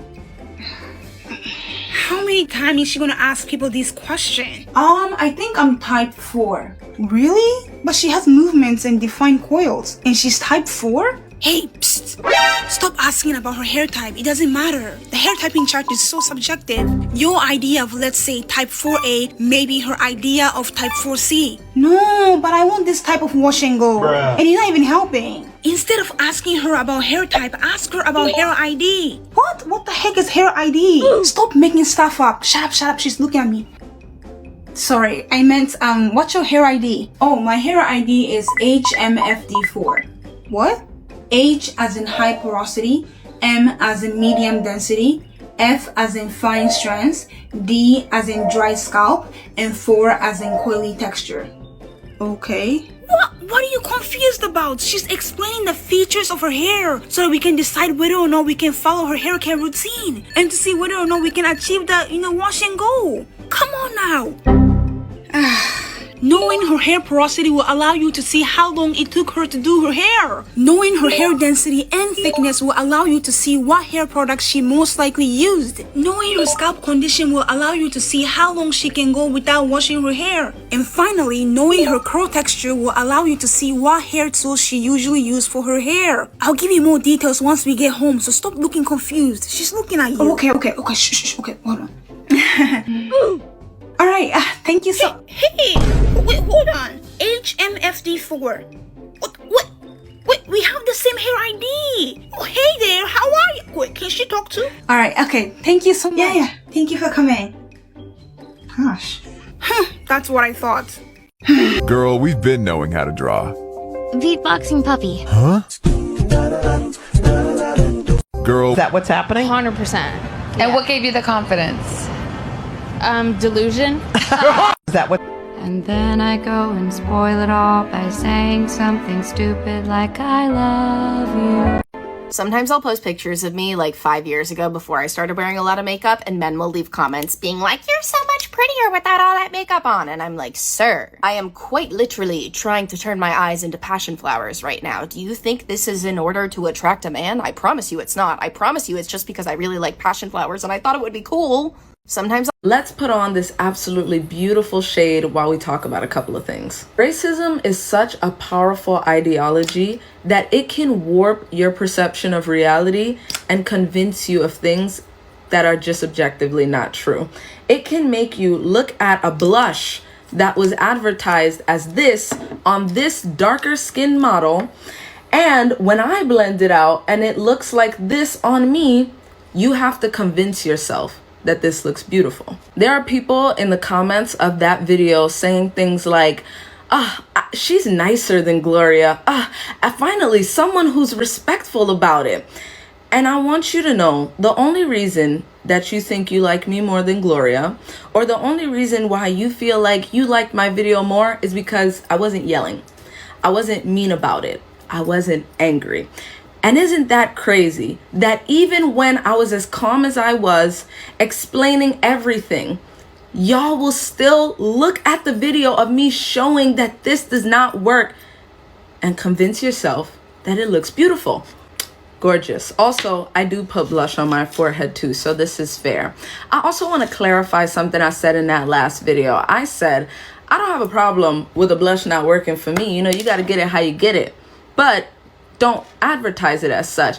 And I want to clarify that because I don't want that to be misconstrued as something else. What I'm saying, and what many other dark-skinned girls understand, stop acting like we want every single color to work for us. No one is expecting every single shade of everything to work for us. The problem here is false advertisement. The problem here is false inclusivity. If this was marketed towards albino people, that's what they would have shown in their advertisement. Why put a darker skinned model who does not have on the same shade that I have, because all of a sudden racism makes color theory go out the window. This girl has a warm tone on her cheek. Lavender, it's not a warm tone color, babe. It's cool. There is no way you can spin this that it makes sense. There is nothing Gloria did wrong in her video or said wrong in her video. She didn't need to blend it out to know it wasn't for her. The same way you don't need to try on extra small skinny jeans to know it doesn't work for you. You can see it off of first glance. Also, stop using that albino creator, Oceana. I think that's her name. I'm sorry if I'm missaying it. I'll tag her below. Stop using her as y'all scapegoat because she doesn't even agree with y'all. And lastly, some of y'all don't care how the message is given, whether it's direct and frustrated like Gloria's or neutral and explanatory like mine's. You'll do what you always do and not listen to black women anyways. Let's put Whoa, whoa, whoa. Oh la la. Oh, whoa. King in the castle, king in the castle. Have a chair, I have a chair. I'm a recovering shopaholic who's not buying anything new this year. I also work in beauty marketing, and this is a trend that I have noticed. One of my absolute favorite trends I've seen on TikTok in the last few months is the underconsumption final boss trend. The most viral one is from this girl Naomi, where you're literally seeing not just the pan of the eyeshadow palette, but the structural component holding the eyeshadow in place too. I think maybe it's because I work in beauty and I'm on a no-buy, but this trend really inspired me, and it got me thinking about Stacey Green's lipstick series from the 90s. These images are super famous, but it basically shows the different lipsticks that a lot of women have used and all the different ways in which they use them. And I think in today's world, this is what's seen as aspirational in the beauty community. Like a perfectly merchandised vanity with all these products on display and they're pristine condition. You have them in every shade. Your vanity basically looks like a Sephora. And I think we're all waking up to just how unrealistic this is and how much this contributes to overconsumption. So I think when people see imagery like this, like a perfectly panned eyeshadow palette, where you've hit pan on every single well of eyeshadow, this is the new aspirational, because this means you're actually using your products and you aren't needlessly contributing to waste in a world where there is a garbage island floating around the Pacific Ocean. I think we're in a place where we're finally starting to romanticize used makeup. Think back to 10 years ago before beauty YouTube blew up and took over. The year is 2014. You're scrolling into the gloss and a new top shelf comes up. I used to get so excited when these articles came up because there was nothing I loved more than seeing half-used products artfully arranged. And it was such a peek behind the curtain into how these women got ready every single day. And I think that's why beauty YouTube took off, is because everyone loved to watch these get ready with me's, beauty room tours, etc. And that has since mutated into these PR unboxings and hauls. They lack personality, they feel inauthentic because you know the person doing it hasn't tried any of the products, and I think people are tired of it. And I think a lot of brands are starting to also wake up to this sentiment, this palpable shift within the industry, and it's evident in imagery like this, where it's just a random assortment of car keys that feel like an individual person's car keys and then a used moisturizer. Another example is this, where you have a half-empty moisturizer that looks used, a scrunched up face mask that also looks used, and you have this messy texture on the side. This is a far cry from where beauty marketing has been for the last 10 years. You have liquid spilled over here. I feel like Violet Grey is a brand that does this aesthetic very, very well. It feels authentic to the woman and the woman who's buying these products. But I think this reflects this return to the into the gloss 2014 beauty aesthetic. Another brand that absolutely nails this is Merit. Their whole brand ethos is minimalist, and I may not like some of their products, but I do really like their marketing imagery. I just love this image with this eyeshadow with the fingerprint in it. Something about it just feels so authentic, and it's used. You can tell that someone's actually used this. Another thing they do from a brand perspective is they give their audience a peek behind the curtain and a lot of like BTS type imagery. Like they'll post something like this and tease a new launch, and then you guys can weigh in the comments and they'll actually listen to the comments. But here you can see all these blushes have been used. These are lab samples. This is original packaging, but like they're all used. They show their lipsticks in like a very, very imperfect format that have just been like scribbled on a rough piece of paper. It feels artistic. You have this very, very graphic macro image, and typically these would be two pristine products, but you have this like messy used bronzer here, a lightly used lipstick, a lipstick that has been dug out of the tube and then smeared all over a piece of acetate. I think this feels super modern because it's a mix of that like old 2014 into the gloss aesthetic and then this new graphic pristine beauty aesthetic that we're in. And it just marries those two visual worlds perfectly. And I just know that this image was on their mood board somewhere. This iconic Stacy Green photo. When you look at all those other images compared to something like this, it just doesn't feel modern. This looks so much warmer and interesting than this does. It's just too perfect. I love this because you have like a cake stand, you have like a candelabra in the background. It just feels like a mishmash of things. Granted, these are all really, really expensive, pretty bottles from expensive brands, but they're merchandised so well. You have like, you know, shitty, ugly essential oils next to like Diptyque room sprays. But something about the used products, the testers, the like mishmash of like home decor items, this just feels so much more interesting to me. Bring back the human touch in beauty. I'm a recovering child. No, like you don't understand. I need a little bit of filler because I have a double lip line. Yeah, no, a double lip line. How do you not see it? How do you not see it? It's literally so huge. You can see my double lip line. Oh my god, literally no, delete this picture. Delete it. You can see my nasolabial folds. You can see my nasolabial folds in this picture. No, I literally got bangs because you can see the lines on my forehead. See? See? Look how bad they are. No, ready? Watch.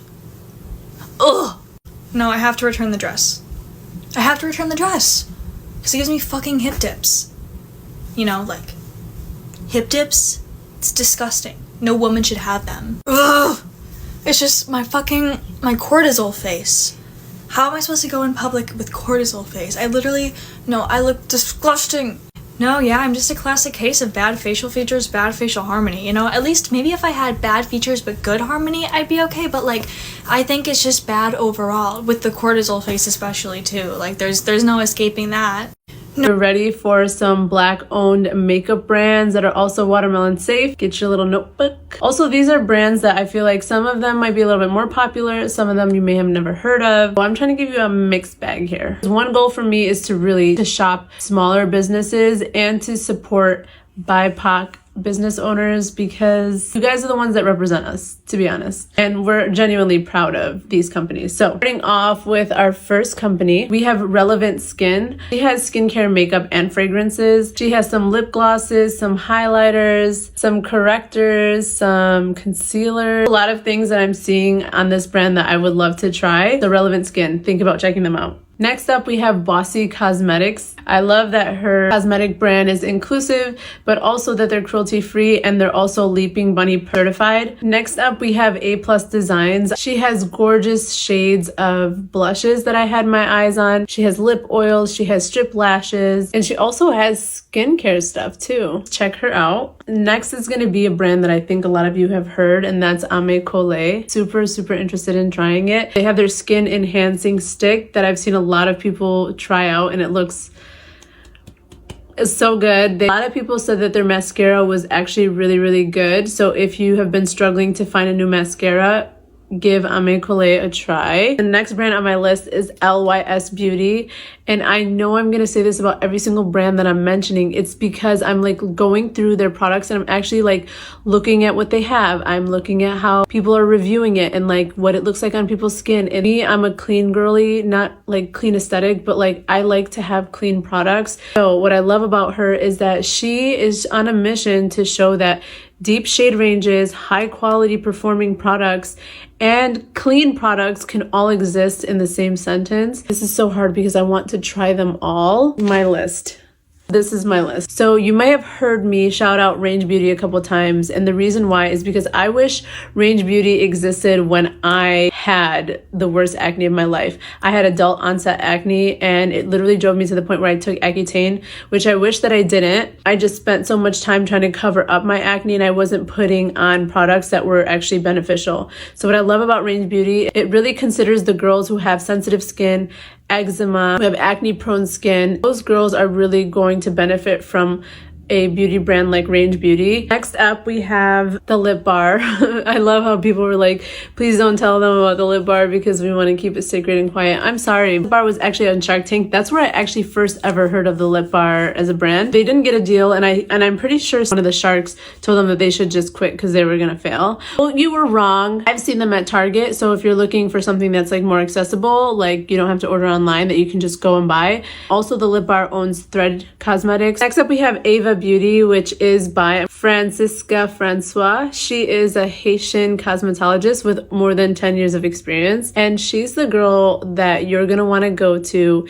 if you're looking for those eyeshadow palettes. Like, I'm just like literally, I'm looking, oh, her blushes look, she has cream blushes, they look so good. She has eyeliner pens, but her eyeshadow palettes look very, very nice. The colors are freaking gorgeous. Gorgeous. Last but not least is a very small business owner who actually sells on Etsy. She sells these gorgeous liquid blushes like Rare Beauty Who?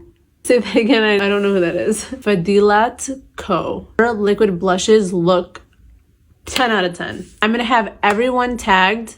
I hope this is helpful. I don't know what I'm gonna do next. Do you guys want hair care? Do you want body care? I don't know. Let me know in the comments. Bye. You're ready? My name is Daphne Dickman. I am a makeup artist, and I'm going to talk you through the exact products I used on my client Paloma Diamond at her latest premiere.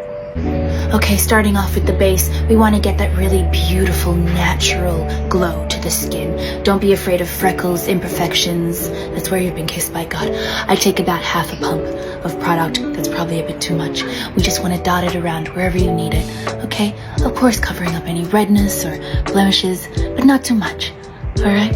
You want to sort of work it in with our fingertips. Make love to the foundation is what I always say. Onto lips and cheeks, and I like to use, what's this? In color, Areola. These are my chubby sticks. I love. My friend, Mr. Chanel, actually gave me these, so sadly they're discontinued now. But it's a perfect color.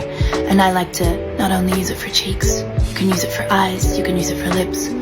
The great thing about this is it doesn't deposit too much color.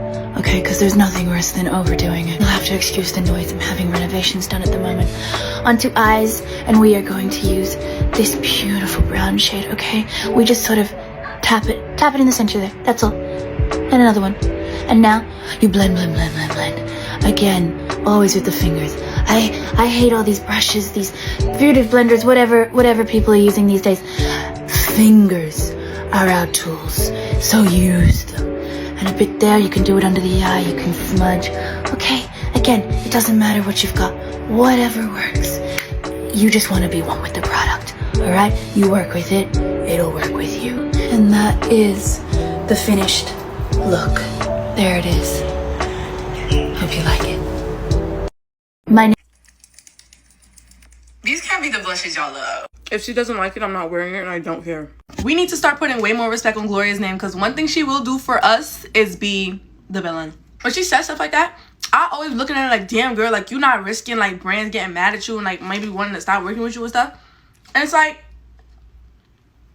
no. The same way people are in an uproar talking about how white influencers who say the N-word need to be like canceled so hard that other white creators are scared of saying it. Makeup companies need to be scared of releasing products that don't fit everyone. If a product says universal and I buy it and I go home, I didn't spend my money and I'm beating my face, I put my blush on and it's giving ash, and you said it was universal, why am I not included in the universal? That doesn't make any sense. Has anyone got lip gloss, please? I need it. Of course, here you go. Thank you. This is such a familiar flavor. What is it? Nut. Oh, like of the pea? Yeah, penis. Sorry? Nut by Sexy Red. Who? Has anyone got lip gloss? I'm not buying anything new this year, and these are the 8 tips that have helped me stop shopping. Take it from me, a certified shopaholic. I've got everything down in my journal and I'm ready to go. I feel like Tanks with this teeny tiny little microphone.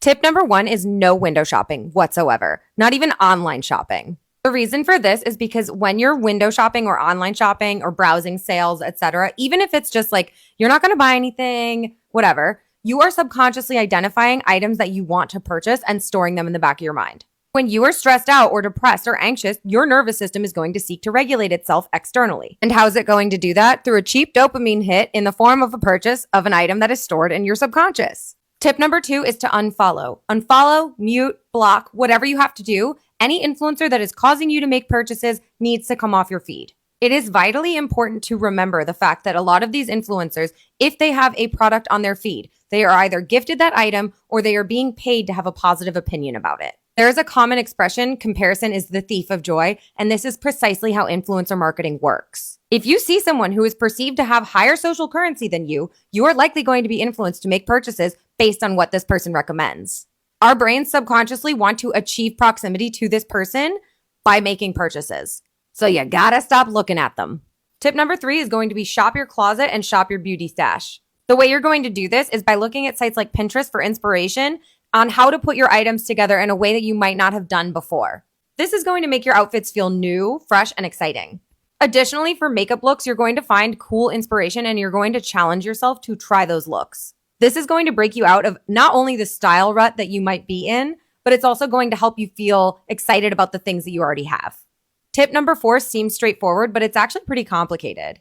You are going to find a hobby. I'm sure you've had hobbies in the past. Think of what you enjoyed as a child. You are going to take that hobby and you're going to get back into it. You're going to replace shopping with that hobby. The reason you need to do this is because when you're shopping, that's a dopamine hit, but a hobby gives you the same dopamine. For me, I love reading fantasy novels, I love playing video games, and I love making TikToks. Content creation is a great hobby for me because I actually am able to make money off of it too. Another hobby I really want to try and get into is exercise, but one step at a time. Tip number 5 is utilizing low spend or no spend days. This does not mean sitting at home and doing nothing. This means going out and finding fun activities and challenging yourself to do things that don't cost you any money. But this exercise achieves multiple things. 1, you're not spending any money, you're saving money. 2, you're rewriting your relationship with money overall. You don't need to go to a fancy dinner to have a wonderful date night with a partner or a friend. But by making it a no spend or low spend day, you don't feel like you're depriving yourself. It's actually more of a challenge and it's a bit of a game. Tip number 6 is loud budgeting. Let's normalize telling your friends you can't afford stuff. What could you possibly say to someone who tells you that they can't afford something? They're not going to call you cheap. They're not going to call you broke. They're not going to call you poor. If they're a good friend, they just want to hang out with you. You can suggest affordable alternatives that are in your budget. And what I've realized is that a lot of them are frequently relieved when you choose the cheaper activity. Because who doesn't like saving money? Tip number 7 is understanding that slip-ups are part of the process. And if you make purchases, all you have to do is treat yourself with grace and kindness, understand that you made a mistake, and get right back on the horse and try again. Simple as that. And tip number 8, probably the most important of all, is to accept that this is a major lifestyle change and not just a temporary fix. You have to remember that the purpose of a no-buy is to rewrite your relationship with spending overall so that you can build sustainable shopping habits in the future. And also remember that this issue isn't just specific to you, it is us as a society. Global overconsumption is a major issue, and there is a pile of clothes that is visible from space. That is how much we've been overconsuming. I'm not buying anything new this Thank God this brand canceled our paid partnership because what the heck is going on with this product? Look, it's like literally so bad. Oh my God, you guys, look at this. I know you see how horrible this product is. Like I literally cannot. You all saw me try it and clearly see how bad it is. So unfortunately, I cannot endorse this. But like I swear it has nothing to do with them cutting my $600,000 paid partnership. I personally just don't want their money. That's all it was. It was my choice. And just so you guys don't try to come for me in the comment section, I'm going to show you again just how bad it is. Look, it does not work for me at all. I mean, it's garbage, absolute trash. I'm literally going to throw it away. Good thing the other competitor brand is paying me to promote their version of this because it's so much better, which means I'll make way more money. Thank God this. You're gonna want to save this if you like wearing makeup. So obviously not all makeup is accessible for everybody. A lot of times makeup can be hard to open and hard to apply. So here's some makeup brands that we have found to be a little bit more accessible. So a brand that I always hear people raving about is Guide Beauty. Specifically, I hear a lot about their eyeliner duo. So their jar is specifically made to be able to twist and open a little bit better. And their wand has a precision tip applicator as well as like a fingerprint indent so you can grip onto the wand a little bit better. Like that. Next up is Kohl Creatives. These are the Essentials brushes. So if you have motor function difficulties, these brushes are made to help you grip them a little bit easier. They're also freestanding, which is amazing. Also, to have cute nails, I've heard a lot of good things about Olive & June's The Poppy add-on that you can get. So all it is that little add-on that you can put on, it says any nail polish. I don't know if it just means any Olive & June nail polish though. But regardless, they have a how to use video on their site too. So if you have any questions or want to learn more about it, it's all on their site. Did you think I was going to come here and not talk about Queen Selena? So Rare Beauty's liquid blushes, their packaging has that little ball at the top that is made to help open a little bit easier. I know more of her products have that, but they're really known for their liquid blush, so we had to talk about it.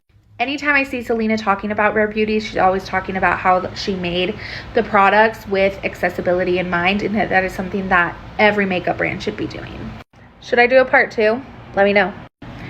If you're a nail tech and you're not color matching all of your clients' nails to their skin tone, what are you doing? So something I notice a lot looking at nails is that darker skin tones especially aren't matched quite well. I'm thinking more of French tip styles or something like that where you're gonna see a nude illusion part of the nail before you have the smile line in the French. So I just wanted to give a couple of quick tips so you can feel a little more comfortable color matching your clients, because everybody deserves something thoughtful and tailored for them. Clock the T, by the way.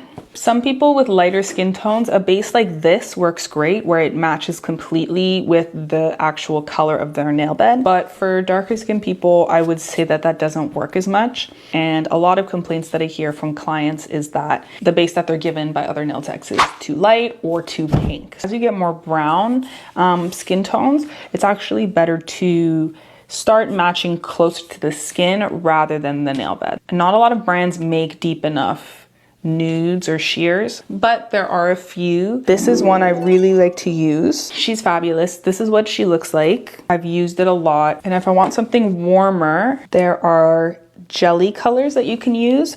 This one is more of a jelly syrup. Sometimes I will mix a color like this with a color like this. I will mix these two together and I'll get something like this. That's a combo that I used today with my client. So let's say this is all you have a pinky nude base like this. Even if all you have is a dark brown jelly or syrup, you can apply a thin layer on top of it. You'll get something like this. So in a couple of minutes, I've created 4 pretty distinct nude shades that could be beneficial to one of your clients. You don't have to get all of these. If anything, I recommend a dark brown jelly or syrup like this, because you can mix that with so many things or put it on top of the nudes you already have in the event that you have a client who will appreciate it. Being inclusive is easy peasy if you want it to be. Bye.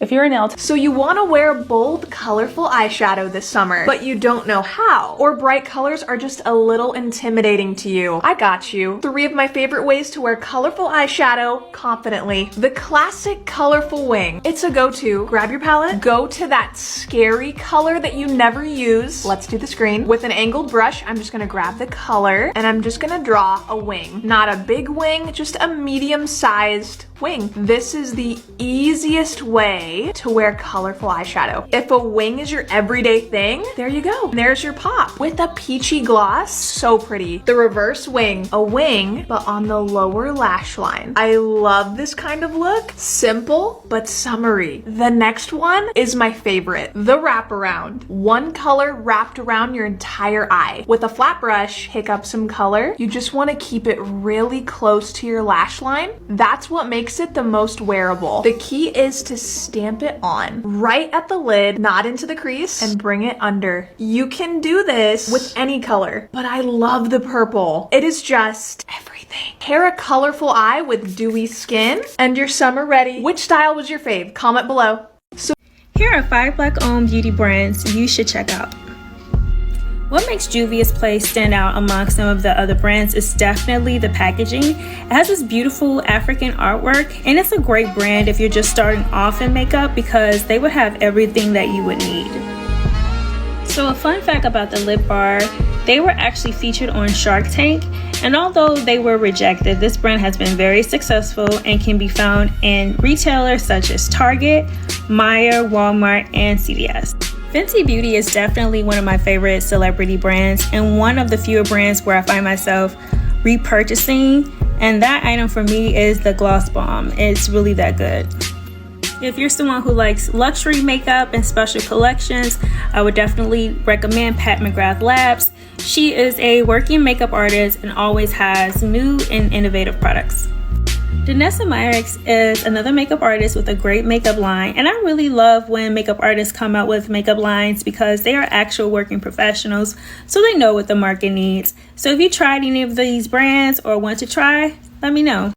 Here are 5 Black. Apparently young men these days are going out in public wearing eyeliner and blush, and maybe it's because I'm a traditional American man, but I just don't think I can stay silent about it anymore. So I'm going to teach all of you a thing or two about real men and how we do our makeup. As real men, we're natural-born protectors, so of course, we gotta protect our face. Primer creates a barrier between the makeup and our skin, just like how we create barriers on the battlefield. And as the people who built this entire nation, we know a thing or two about foundation, and that undertones are the cornerstone of our base. We use strong, full-coverage concealers, just like how we conceal our emotions instead of going to therapy. And our contour? Sharp as a table saw. For eyeshadow, we're boys, so of course we're gonna go with a pretty blue, and we're gonna make sure it's fully blended because we always finish a job. We always make sure that our eyeliner is on our waterline, and the politicians who claim to represent us do too, for some reason. We're stoic, so we only ever blush a little bit, and we're bold, so we always go with a bold lip. You know what really separates us from all the other men? Tradition. You men may have forgotten what our founding fathers went through, but I did not. Make men men again. Thank you.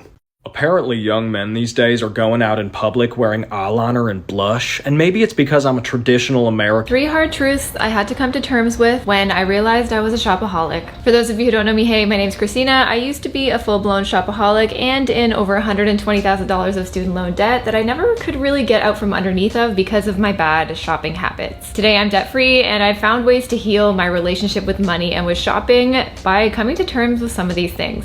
If you struggle with the same, give me a follow. So when it came to my shopping and overconsumption, my biggest vice was definitely clothing. And I'd always tell myself, oh, if I just had that one more thing, then my wardrobe would be perfect and I'd never need to shop again. And even if I found that perfect thing, inevitably something new would come along that was even better. And on the cycle went. And I realized it was because I didn't have any version of what enough was to me. There was either always something better or always something that just wasn't right about what I already had, and I had zero gratitude for anything, so it just kept feeding this perpetual cycle of I need this to fill this gap and then I'm gonna be happy. And so I had to find and define what enough was for me. And the way I did that was by taking a shopping detox, and I started to actually use and go through what I already owned. If you do this, chances are you're gonna realize you have really good taste, you have a lot of good stuff, and it's a lot of fun to start wearing them. Next, I realized that the constant pursuit of more was always making me feel worse and not better. For me, more was always more. More clothes, more makeup, more skincare. But I realized in the constant pursuit of more, it was actually making me feel worse. More in debt, more stressed, more overwhelmed, more feelings of hopelessness and not knowing what to do. And it took me a while to realize that the constant pursuit of more was the reason that I was broke, overwhelmed, stressed, and just feeling buried in my things. I realized I needed to create space for myself instead of constantly finding ways to fill it up. And finally, when you exchange money for stuff, you don't have the money anymore, but you have the stuff. Most of us don't have enough money to do it all, and so you really are exchanging your time, a lot of your freedom, for stuff. So when I was constantly shopping, I was constantly exchanging my hard-earned money and time and freedom for crap that I forgot about by the time it arrived at my door. So nowadays, when I want to buy something, it really needs to spark a level of joy or value, and I have to ask myself, is this worth this amount of time worked? Is this worth having to save a little longer for that vacation? Sometimes it is, but sometimes it's not. But when I came to that realization, it was a lot easier to think twice before adding to cart. Let me know some things that change your relationship with how you shop and why you shop. And make sure you like and follow for more intentional living tips. The stupidest skincare trends I've seen on the internet today. I'm a medical esthetician, so I know what I'm talking about. Let's get into it. Sephora. Specifically, Sephora testers. You're the type to go into Sephora and touch every single tester and apply it onto your face. No, they're not cleaning their testers regularly, right? And there's hundreds of thousands of 10-year-old kids sticking their dirty finger in that cream that you're applying onto your face. That's called bacteria. Either A, get acne, or B, get a flesh-eating disease. It's your choice. Next, I literally heard somebody say you have to wait 30 minutes after cleansing your face to apply a serum. And then you gotta wait 5 minutes after using your serum to apply your moisturizer. What are you waiting for? You do not have to wait in between application of your skincare products. Once your product touches the skin, it begins to penetrate. Brings me to my last point. Skincare smoothies. Created by Drunk Elephant, allegedly. You mix your serum, your moisturizer, and your sunscreen in one and then slap it on your face. Okay, great. Now you don't know where the sunscreen is, the moisturizer is, or the serum is. You applied patchy skincare. Just apply one at a time. It's that simple. I have so many more to talk about. God once said, be mindful and stay demure. You guys, I totally think I found my newest obsession. But before we get into the glam, first things first. Now I'm ready. You guys, I finally got my hands on this blush and I'm obsessed with her. When I tell you I want to marry this blush, I'm so serious. Oh my gosh, I'm literally standing completely right now. Like, look at this blush. I'm so obsessed. Is it focusing? I have to show you guys how pigmented this blush is because when I tell you, literally, look. Are you kidding me? Shut up. Shut up, right? Stop talking. Shut up. Can we please talk about how gorgina this pigment is? When I tell you guys the way this blush has a chokehold on me, it's giving Wu Child Chile, period. She ate that up, girl. Yes, like I'm standing so hard. Like it's giving major bombastic side eye, like she be eating for real. Okay, let's do the real test. Stop. This is so gorgina. Like, I'm obsessed with this. Like, I'm so not over this. I am convinced that this blush is my twin flame. Oh my gosh. The makeup is makeuping. And the coverage is coveraging. Okay? Stop. Stop. Gorgina. Gorgina, gorgina, gorgina. I can't. I'm so not over this. Oh, stop. I am telling you, you need to run. Don't walk, run. No, don't run, sprint. I'm obsessed. Gorgina, gorgina. You got. Okay, finally somebody is talking about the relationship between beauty standards and sustainability. This is from Elate Cosmetics, which is a refillable makeup brand, and read this first line with me. The beauty industry wants you to believe that you are less than you are. It perpetuates an unattainable standard so you buy more than you need. And then they package all of that in plastic. Okay, finally somebody is talking about the relationship between beauty standards and sustainability. This is from Elate Cosmetics, which is a refillable makeup brand, and read this first line with me. The beauty industry wants you to believe that you are less than you are. It perpetuates an unattainable standard so you buy more than you need. And then they package all of that in plastic. Okay, finally. So many people ask me how I got so good at makeup, and the truth is I'm just naturally better and more talented than everybody else. Obviously, I'm kidding. The real answer is over a decade of practice. My sister is 10 years older than me, and my favorite pastime as a kid was sneaking into her room and playing with her makeup. As I got older, I started buying my own makeup. Shout out to Wet n Wild and Elle for coming through for me on my limited budget. And I started watching YouTube tutorials religiously. When I got to college, I got to experiment a lot more with different styles since I wasn't living with my parents anymore. And it wasn't until 2019 when I started to do these crazier, more colorful looks that I'll post today. And trust me, I've had a lot of bad makeup moments, but I've learned a lot from them. So if you're new to makeup, my advice to you is to do it for the fun and the experience, and the results will definitely come with time. So many people— It's gorgeous.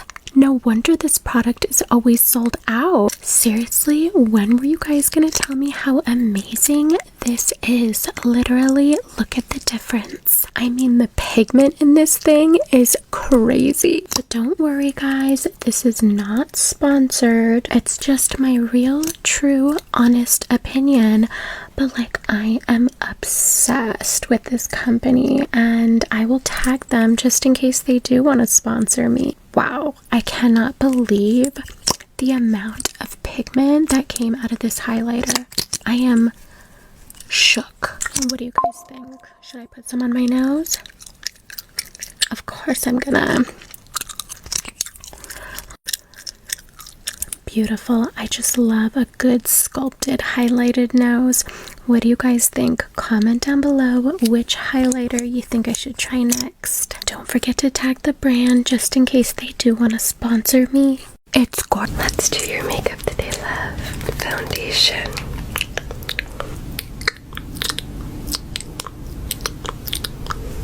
And blend that in. Gorgeous. Concealer. Close your eyes. Let's blend that in. Gorgeous blush. And smile. You look so beautiful right now. Eyebrows. Gorgeous. And eyeshadow. I think this blue would be beautiful on you. Close your eyes. You look so lovely. Mascara. You have beautiful eyelashes now. Lipstick. Do this face. Good. Beautiful. And your makeup's complete. Thanks for coming by to get your makeup done today. You look so gorgeous. Let's do. So beauty hack, they say a little makeup can really go a long way. So if you have a first date coming up, be sure to put on a lot of makeup, because if a little makeup can go a long way, just imagine how far a lot of makeup will take you. So I meant to use my cheap foundation for this video, but I accidentally used my more expensive one, which means I wasted about $7 in makeup for this video. Was it worth it? Yes. Do I still feel stupid? You bet. So beauty. You see how I do my makeup for work? Very demure, very mindful. I don't come to work with a green cut crease. You see how I do. Are you someone that doesn't wear liquid lipstick because you can't get the lines right? Or are you always using lip liners just to get that perfect precision? Well, this video is for you. We're applying a red today, and you know this has to be precise. Let's jump into it. I like to apply foundation or concealer on my lips. I feel like it just creates the perfect base, and it removes all of my lip lines and natural pigment. And just like that, we see the natural curves and shape of my lips. Next, you don't always need all that product on that applicator. Wipe it off. One thing I want you to remember is X marks the spot. Starting off at the Cupid's bow really helps. So, X. And just like that, we have our Cupid's bow shape. So easy, right? Now for the sides of the lip, a lot of people would apply straight down, but I actually like to apply going up. I feel like it just gives me a lot more control. Let me show you. Do some fine tuning, do some editing, and then you've got your top lip. Now let's move on to the bottom lip. Now for the bottom lip, you always see me do a one swipe motion. It just works for me. I've always done this. What I do is I grab the wand and I apply pressure to the corner of my lip. And then I move my head. I don't move my hand. Let me show you. Okay, that side's done. Let's do this side. So easy. Now we just fill in. Don't forget to do your fine tuning. But see, applying liquid lipstick isn't that hard. And you don't always need a lip liner. And just like that, you've got precise, bold, sexy lips. I hope you enjoyed this. I hope you learned something new from this video. Did you? Let me know below. It's also super expensive, so at this point, just invest in the medical grade and get what you pay for. Hi, Miss Girl. Hold on. My name's Eva Perkins. I'm a cosmetic chemist. I see videos like these come across my For You page all the time, either recommending brands or not recommending brands, and I always tell people to take that with a grain of salt because, like you had mentioned in the very beginning of the video, people might not necessarily agree because, you know, skincare is so personal. Anyways. But there is one thing that I wanted to touch on in this video, and something that a lot of estheticians hate, and that is that medical grade skincare is kind of a scam. It's not a thing, it's all marketing. Now listen, I understand you might be confused or angry, so let's go over the reasons why. From a regulatory standpoint, any product that you buy is either a cosmetic or an over-the-counter drug. There is no in-between cosmeceutical type. The argument of, oh, it's actually a little bit better than cosmetics, but not as good as drugs. No, it's either a cosmetic or a drug. And if you make drug claims, then that makes it a drug. Okay? There is no in-between gray area. And there are 3 different ways that people in support of medical grade skincare argue its way into existence. And that is that medical grade skincare is better because it has higher quality ingredients, that they, use clinical trials, and also that it has a higher percentage of actives. Let's break these down one by one. In terms of higher quality ingredients, there is no special supplier or area of the industry where you can go and buy specifically medical grade ingredients. It's not a thing. I can show you right now the website you would go to purchase ingredients, or I can even call some people that I know in the industry that sell ingredients that are put into cosmetic products, and they will tell you that it is not a thing. Higher quality ingredients are not gatekept in the industry. We all go through the same people. And you can make the argument that you can use pharmaceutical quality ingredients, but that's just really not necessary. If anything, that's kind of a waste of money. The second reason is clinical trials. Now, a lot of people like to say that medical grade is better because it has the clinical studies to back it up. And again, this is not something that is gatekept in the industry. Any brand can do clinical trials if they want. It's just expensive to do. And sometimes doing clinical studies is just not necessary, especially if it's just like a regular schmegular moisturizer. Clinical studies can definitely make claims a lot more convincing. However, it is not entirely necessary. And again, not something that's gatekept. And now moving on to the last point, that medical grade skincare has a higher percentage of actives and therefore make it much better. It's funny because I hear a lot of people say that, oh, medical grade skincare has actives up to X% and drugstore only goes to this. Again, who's coming up with these numbers? That is not a thing. And I would argue that a higher percentage of actives doesn't necessarily make it better. There are some really great actives out there that you can use at a low percentage and be very effective, like retinol. Increasing the percentage might actually damage your skin barrier. Now, a caveat to this last example is that, I think there are instances where you can sell things at a provider's office, like a dermatologist or whatever, and it could have a higher percentage of actives in it. But again, I don't think that's entirely necessary. I don't think it necessarily makes it better than what you would be able to get at the drugstore, especially for that price point. I think the 3 arguments that I gave are really just brands trying to justify the price point that they sell it at, which is just astronomically more expensive than what you would get at the drugstore. But yeah, from a regulatory and from just a formulation perspective, medical grade is not different than what you would get at the drugstore. So sorry. Goodbye. It's all just deeping this whole curve case situation, right? Made by Mitchell has been able to make both a lighter and deeper version of his original curve case, which he launched, I think, almost a year ago now. I think in a few months it will be a year ago. Meaning in less than a year, he's been able to widen his shade range, even though the range of shades available was so wide. What excuse do brands have? What do they have? I saw a brand talk about the fact that they're going to be releasing 4 shades of bronzer. 4. It's honestly laughable. And at this point, it's like they're not even trying. I'm just deep. It's so long lasting because it's actually just paint thinner with some acrylic paint, and it's made in a factory with no regulations. Our eyeshadow tubes only have a little bit of lead in them. Our limited edition Bakugo Deku Demon Slayer Gamer Girl Otaku Waifu Uwu collection. Yes, I am white. Do all contain asbestos, so they will stay forever. Just look at that color payoff. Glitter is Elmer's glue mixed with craft glitter and glass, so that's why it is so long lasting. It becomes embedded into your skin. Especially created this formula ourselves by picking out of a catalog our manufacturer overseas sent to us. Who needs regulations? We have vibes and cute anime girls on our packaging. Isn't that good enough? It's so long. Did you know that there's makeup made for and by disabled people? Let's do a full face of accessible makeup and chat about it. Starting with Human Beauty, which is a disabled-owned business, and they focus on including disabled people within their campaigns and within their design process, such as having grippy packaging and product packaging that won't roll away if you drop them. They're such amazing products, which I'm using in this video, and the brushes that I'm using are by Curated, another accessible brand who are inclusive to many different disabled people, also including anti-roll packaging, and their quickie stickies, which I'm using in this video, make it more accessible to do integrated designs. Everyone deserves accessible makeup. Did you know that I've never been hit on by more men in my entire life as a size 14 woman, and this is why. It's because men aren't intimidated by you. We can take these shots, and if we get rejected, who cares? Free my boy Ethan. He did nothing wrong. Some of you women, excuse me, females, excuse me, bitches. You see a hot man and you think to yourself, let me project all of the insecurities that I have as a woman onto this man. And Ethan, bro, when I say hot, that's no homo, okay? I watch your videos and I can see you have a distaste for women. So I just want to let you know, because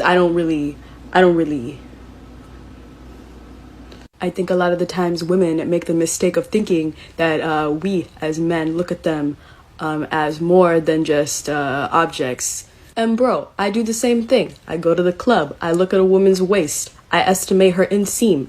I know she's a size 14. And actually, you know, a lot of people don't know this about me, but I actually took a 5 years women's studies class. I did get my PhD for transfer at Hooters University. And this is actually a scientifically proven fact that women who are above a size 14, their feeling glands, they never develop. So that means the smaller the size, the more the feelings. Can you imagine what the size 0 women are going through? It always moves me to tears. So yeah, I get you, bro. At the end of the day, they can't feel. So why, as a man, do I have to consider someone's feelings? Riddle me that. And some of you might be asking me, Castration Jerome, why are you feeling so personal about this problem? And that's because I actually have a personal affiliation with this. It's not that I'm a size 14 because I go to the gym 3 times a day and shit. I actually have a sister who's a size 14, and I've never seen a man talk to her other than like to practice on her to talk to other women, and she loves it. Very humanizing for her personally. And can I say, I don't understand why these women are surprised. Have you taken a history class? Men have exploited women for years. This is just the way men are wired, and I don't think women understand that. Respecting a woman that I consider to be bigger, that would involve me having to acknowledge the fact that women are human beings that I can't dehumanize. And you know, all the music and the media that I consume, it's very clear about one thing. Women, it's not a priority to respect them. Bigger women, it's even less of a priority to respect them. Ye would never lie to me. And as a man, dating someone who I'm extremely afraid of and intimidated by is the only way that I can start a relationship. And that's because when I see someone who's confident in themselves and a beauty standard that I personally do not hold very high because it wasn't spoon-fed to me as a child, I realize that there are people out there who have positive relationships with themselves that offer me a safe place to explore my own insecurities, but I can't do that because that's too scary. So the only way I know how to cope is to interact with these women because I'm jealous and curious about what it feels like to actually accept yourself as a human being instead of focusing solely on someone's aesthetics. And so then when a better opportunity arises, I leave and I go towards what I know best. Rejection. Let's be honest. It doesn't matter if they're a size 0 or a size 14. No one's gonna want you. And you wanna know why? You're yapping about your preferences that nobody cares about on the internet.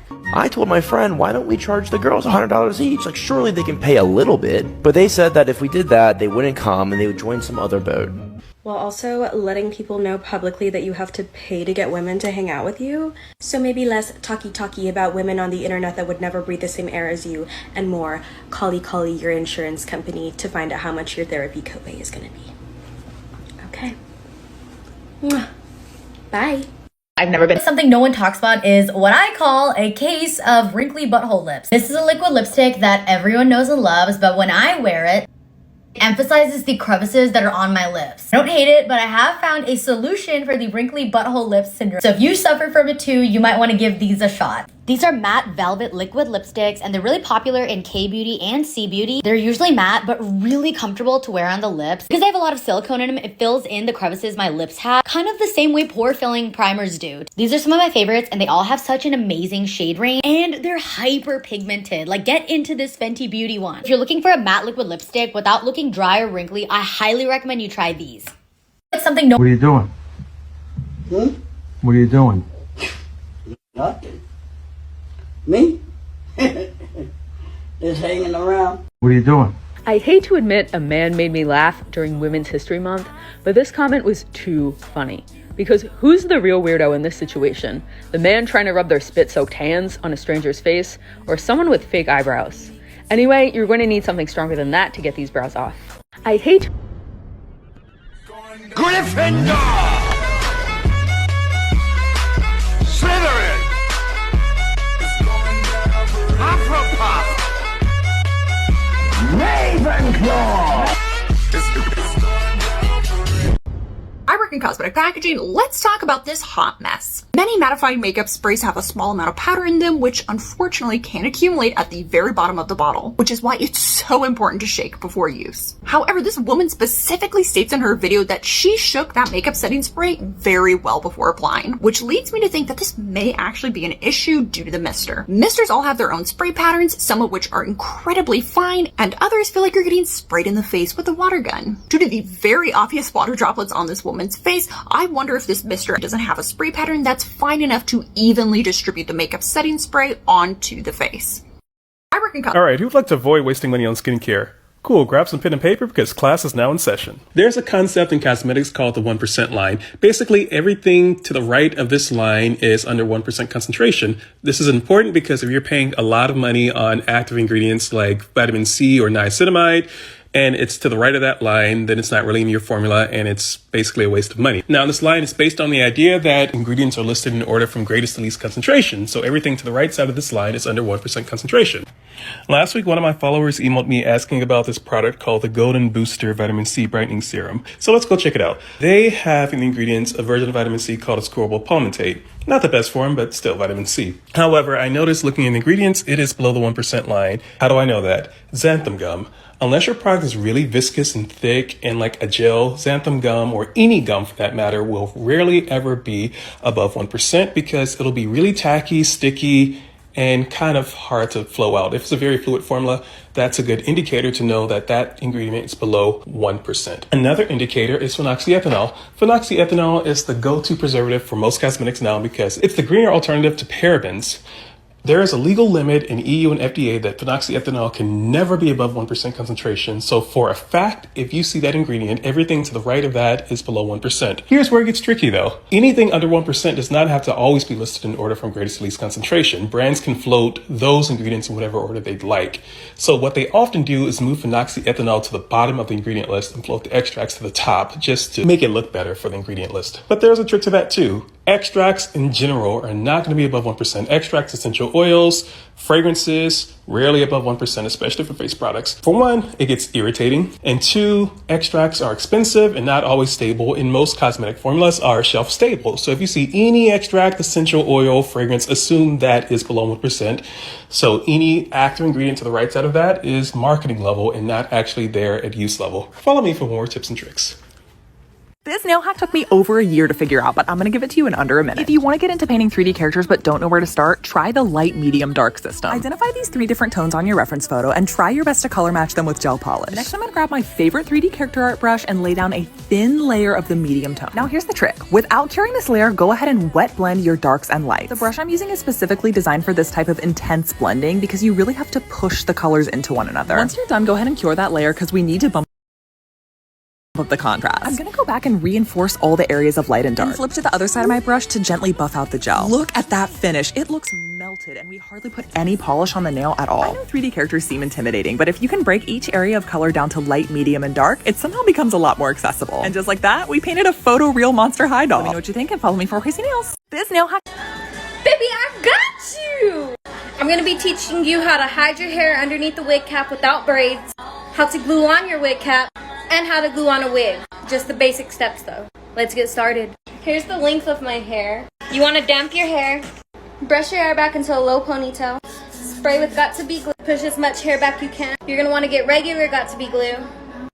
And you're going to want to get all your baby hairs and push them back. All of them, including your little sideburn pieces. Secure it with 2 rubber bands. Split the bottom ponytail into 2 pieces. You're going to get one section and you're going to place it right above your head, about right here, and pin it all the way down. You pin it down as flat as you can with bobby pins. Here's what it looks like. Get your Got2b glue spray and spray it really heavy, okay? Do the same thing with the other section. Let it completely dry. It should not be wet at all. If you did it right, you should be able to take all your bobby pins out and your hair should stay. 360. Get your bald cap and stretch it out. Stick your hands in your wig cap like this and just fold it over your head, like that. Put it over your ears, and you're gonna cut little holes out for your ears. And then tuck them out. Get your Got2b glue free spray and spray it across your hairline. And use your fingers to rub it in. Don't go crazy, okay? Don't go all the way down here because you gotta cut it. Go around your ears. Blow dry it all the way. You're gonna start cutting your wig cap. If you need to pick your wig cap up to get as close to your hairline as you can, do it. You're gonna get this Got2b glue and you're gonna put it right at the edge of your wig cap. Let it sit on there for a couple seconds and then you're gonna push it down to melt it into your skin. Do that for the entire part of your head. Foundation. You can use a brush or a beauty blender, it's all up to you. Dip into your foundation, but don't leave it like that. Kind of spread the product all the way around. You don't want like a big glob of product on the brush. And then you're just gonna brush it on. Yeah. And there you go, your bald baby. Woo! So I'm not gonna have time to give you a decent wig gluing tutorial. So if you want a new and improved version of it, let me know. Remember, you're beautiful, you're gorgeous. Mwah, I love you. In case you're curious how the wig came out, here she is. Oh, she's from Inu Hair, and you can use code Melanie for money off, baby. Look at her. Ew, you guys. Look at that. Ew. I don't know why everyone's always raving about this blush, but it's actually, like, not cute. It's always way too much product, and then it blends into literally nothing. Like, what? Hello? Oh, PR for Charlotte? No. I definitely want to be on your PR list. Actually, I was thinking about making a review for your blush. Yeah, if it's positive, what are you guys thinking? Maybe like 10, 15? Okay, 15. I'll make it work. For sure. Thanks. You guys, this is literally the most revolutionary blush I've ever tried. Look at that amazing glow. This is just stunning. Literally obsessed. Like, obsessed. All I'm saying is walk, don't run, because Charlotte really crushed it with this one. Anyways, I'm never using that again. Time to get my actual favorite blush out. Ew. So you want your lashes to look like this, but you're not comfortable wearing lashes? I got you. Listen, if you want a cat eye effect, you're gonna need a little bit of dark eyeshadow. This makes all the difference. You don't have to rely on a huge lash to make your eyes kind of... Every time somebody asks me, oh my god, what lashes are you wearing? I'm not wearing lashes. I'm wearing literally one little piece of lash. My eyes have not seen a strip lash since I started using these. I just use the shortest one so it blends really seamlessly. Take the lash, look up. Boom. Boom. I don't go all the way to the end because that's gonna poke you and it's gonna be uncomfortable. Right here, we've got our own lashes at the end. Next, I'm gonna take a lash primer and I'm going to go like close to the fake lash and a little bit on the fake lash. I don't really do mascara like at the very front. I kind of just swoop it out to the edge. And then I'm going in with the other half of the lash sensational. This time I'm gonna go over the lash a little bit more, a little bit so it like blends in. Look at how pretty. So you want your lashes to... Creative makeup for dummies, brought to you by someone who doesn't even know how to do eyeshadow properly. First technique will be water. Examples. Another example. Water activated face paint. And a nice dense fluffy brush. Spray with setting spray, or you can just use water. And then just paint your face a lighter shade of blue. Keep layering. Taking a clean brush, a tiny bit of water on it, just lightly blending that in. Keep repeating that until you're happy. Can't find a lighter blue, so I'm going in with a light purple. Using a super tiny angled brush. And do some little zigzags. Blend. Highlight. Get your eyeshadow palette. And on a tiny little fluffy brush, just start darkening back in with more highlights. Stipple. Very lightly. Like really light. Go in with a really light shimmery blue and just lightly dust that on top. And that's pretty much it. This took about 15-ish minutes, and that's with recording. But yeah, let me know what type of video you want to see next. Creative. Okay, so if there's 2 squirrels per tree, there might be more. And there's 50,000 trees. 50,000 times 2 is 100,000 squirrels. Okay, so if there's... This looks like false. This is how? What? Did she or did she not use false lashes? Now, I'm just weighing in on this because I'm a makeup artist, and on every advertisement we do, we are not allowed to use false lashes. I've worked on every single Maybelline commercial and advertisement for the last 5 years. So this is my makeup. Everything that you see here, these are lash campaigns. And again, we are not allowed to use any false lashes or any Photoshop or editing. I literally have to sign affidavits that are legal in a court of law to prove that there were no false lashes added. I don't know how it works for influencers, but I'm assuming it would be the same thing. Now, although we're not allowed to Photoshop or add false lashes, in the spirit of positivity, I do want to show you my techniques to create a sort of false lash effect. I created only using mascara, and I'm not even going to use a Maybelline mascara because this is not an ad. Okay, so my lashes are extremely straight, and they're long, but they're not thick by any means. So I'm going to start with a lash curler, and always start at the tips, especially when the lash is straight, and do a very light pinch to curl. And then you're going to work your way back and pinch the base, don't pinch the eyelid. Get those lashes up as much as possible. Now I have an arsenal of tiny eyelash curlers, heated lash curlers. I have everything I can to get the lashes up, but just to see the difference. So that's the lash up. And if you have naturally curly lashes, you may not need to do this, but I always do at the base, even on a natural curl lash. But most of the models that we use have lashes like mine, extremely straight. Okay, I'll probably have to do this off camera, but you're gonna tight line with a waterproof black eyeliner. This probably looks fucking crazy. Okay, we have the tight liner on. Because my eyelashes are intensely straight, I always use a waterproof mascara on myself. If you are not using a waterproof mascara, you can recurl your lash, make sure your lash curler is clean, and just wait for it to completely dry. But I'm just going in at the base first and wiggling and really getting a lot of deposit on the root. Okay, now you're wiggling and pulling out all the way to the tip.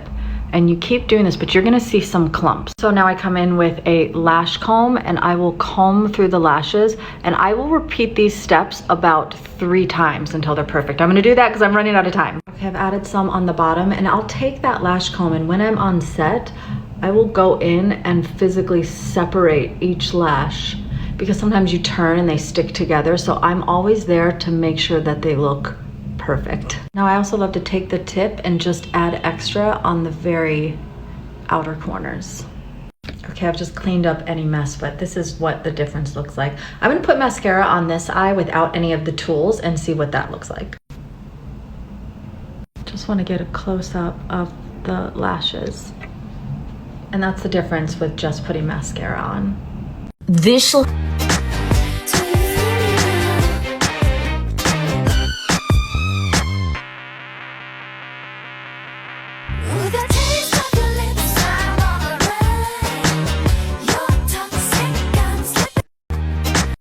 Miss Rihanna, please explain this.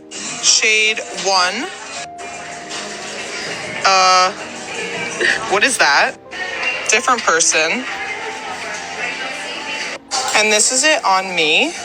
There is no way that she is wearing this. Oh, no. I'm gonna need you to come out with some more lighter shades because I can't wear that. Now for all of y'all yesterday that were, oh my God, she didn't mean it like that. Oh my God, why are you guys always so upset? Where's the video? And I saved it because I knew that it was going to be missing by this morning. Yeah, no, just playing. I think the part that really behooved me was in her comments. She was like, oh my God, guys, I totally get it. No, trust me, I get it. No, you don't. You don't get it. It's the fact that you walk past hundreds, just like y'all did in the hair store with the Maya oil. Hundreds, just like y'all did with the Juvia's Place eyeshadows and the blushes and everything. Hundreds, y'all walked past all of those brands and you were like, yeah, no, this isn't gonna work because I need every single brand in this store to cater to me. Y'all tell us to get over it, but then we try and tell y'all to get over it. It's no, we can't do that. So we're gonna cause an uproar. Everybody know I am Fenty down when it comes to my skin, okay? Fenty down, and I'm gonna ride, and I'm gonna ride. This very tone deaf, very and if it wasn't that, why is the video gone? Where did the video go? Why was the video deleted? I'm tired. I'm tired. And then you say in the video, oh, that you use Rihanna, that you use Fenty Skin, and this, that, and the third. So why not use it? Why go find something that you and then hold on. This part right here, that's clearly not. She's not white. She's albino. What about? Never mind. I ain't gonna get in there.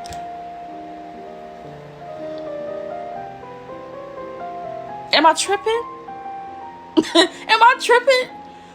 Like, I don't get it. It's like, as soon as y'all are not involved, it's like, we need to riot.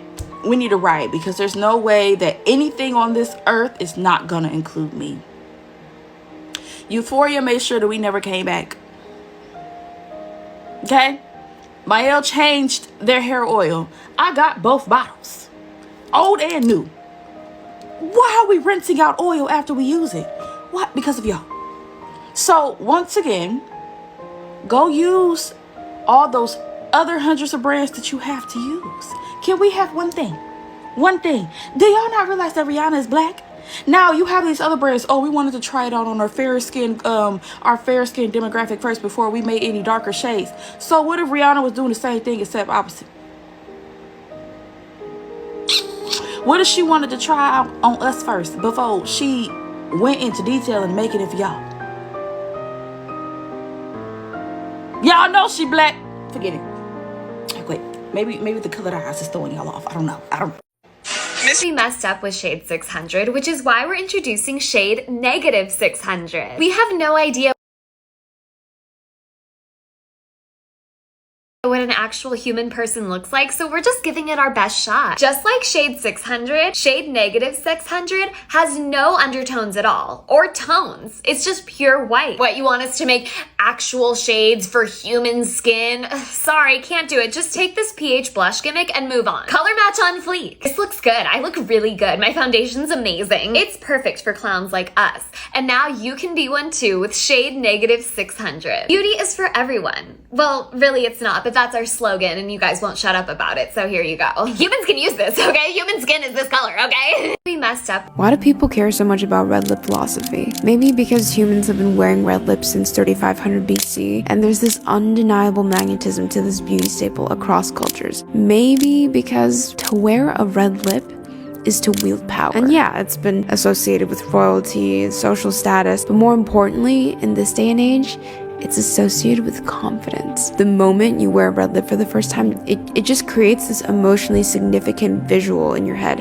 of exactly when that was and the feeling of holding the attention and power a red lip brings you. And over time, you grow to be comfortable commanding it. My whole life, I had never dared to wear a red lip until this day. A makeup artist and friend applied it on me, and something as simple as lipstick, which may seem vain to some people, it opened up an entirely new avenue of self-expression that reconnected me to a practice our ancestors have embraced for millennia. So the next time you put on lipstick, think about that. Why do people... Nara Smith can do whatever she want to do from scratch, but I'm going to tell y'all right now, don't try to go make that DIY sunscreen she just made. Y'all going to be fucked up this summer. Nara Smith. If you're into this kind of makeup, you're not ready to like dive in head first and go wear it out in public, I got you covered. Using like a fun color for your highlighter can be so nice because it looks really low key and then you turn your head and you're like, Okay. Half the time I just use eyeshadow for this. If you're feeling a little more bold, you could always experiment with like a fun blush color. I just like to blend it into the highlighter so it all mixes together. It's very simple, but still giving off that like editorial vibe. The eyes, I recommend like a nice liquid glitter eyeshadow because they're super easy to blend, super easy to apply. Some of you are going to school or work and you're not gonna have time for a full beat every day. Adding a nice like holographic glitter eyeshadow is just gonna spice up your look. You can stop here, or you could take it a step further, which of course I'm gonna show you. I'm just gonna take a little bit of gray eyeshadow and just line my eyes. On this side, I'm gonna use this like kind of fun minty green liner. Now we have two different vibes to choose from. So this one's like the big sister nighttime version of this one. Let's take one thing I said, take everything I said. Think of me as just like the big sister helping you on this makeup journey. Let me know which side you like the most and I will see you next time. Bye, bestie. If you Then I said, what is not your fault? You're right. It's not my fault. It's your fault. Not your fault.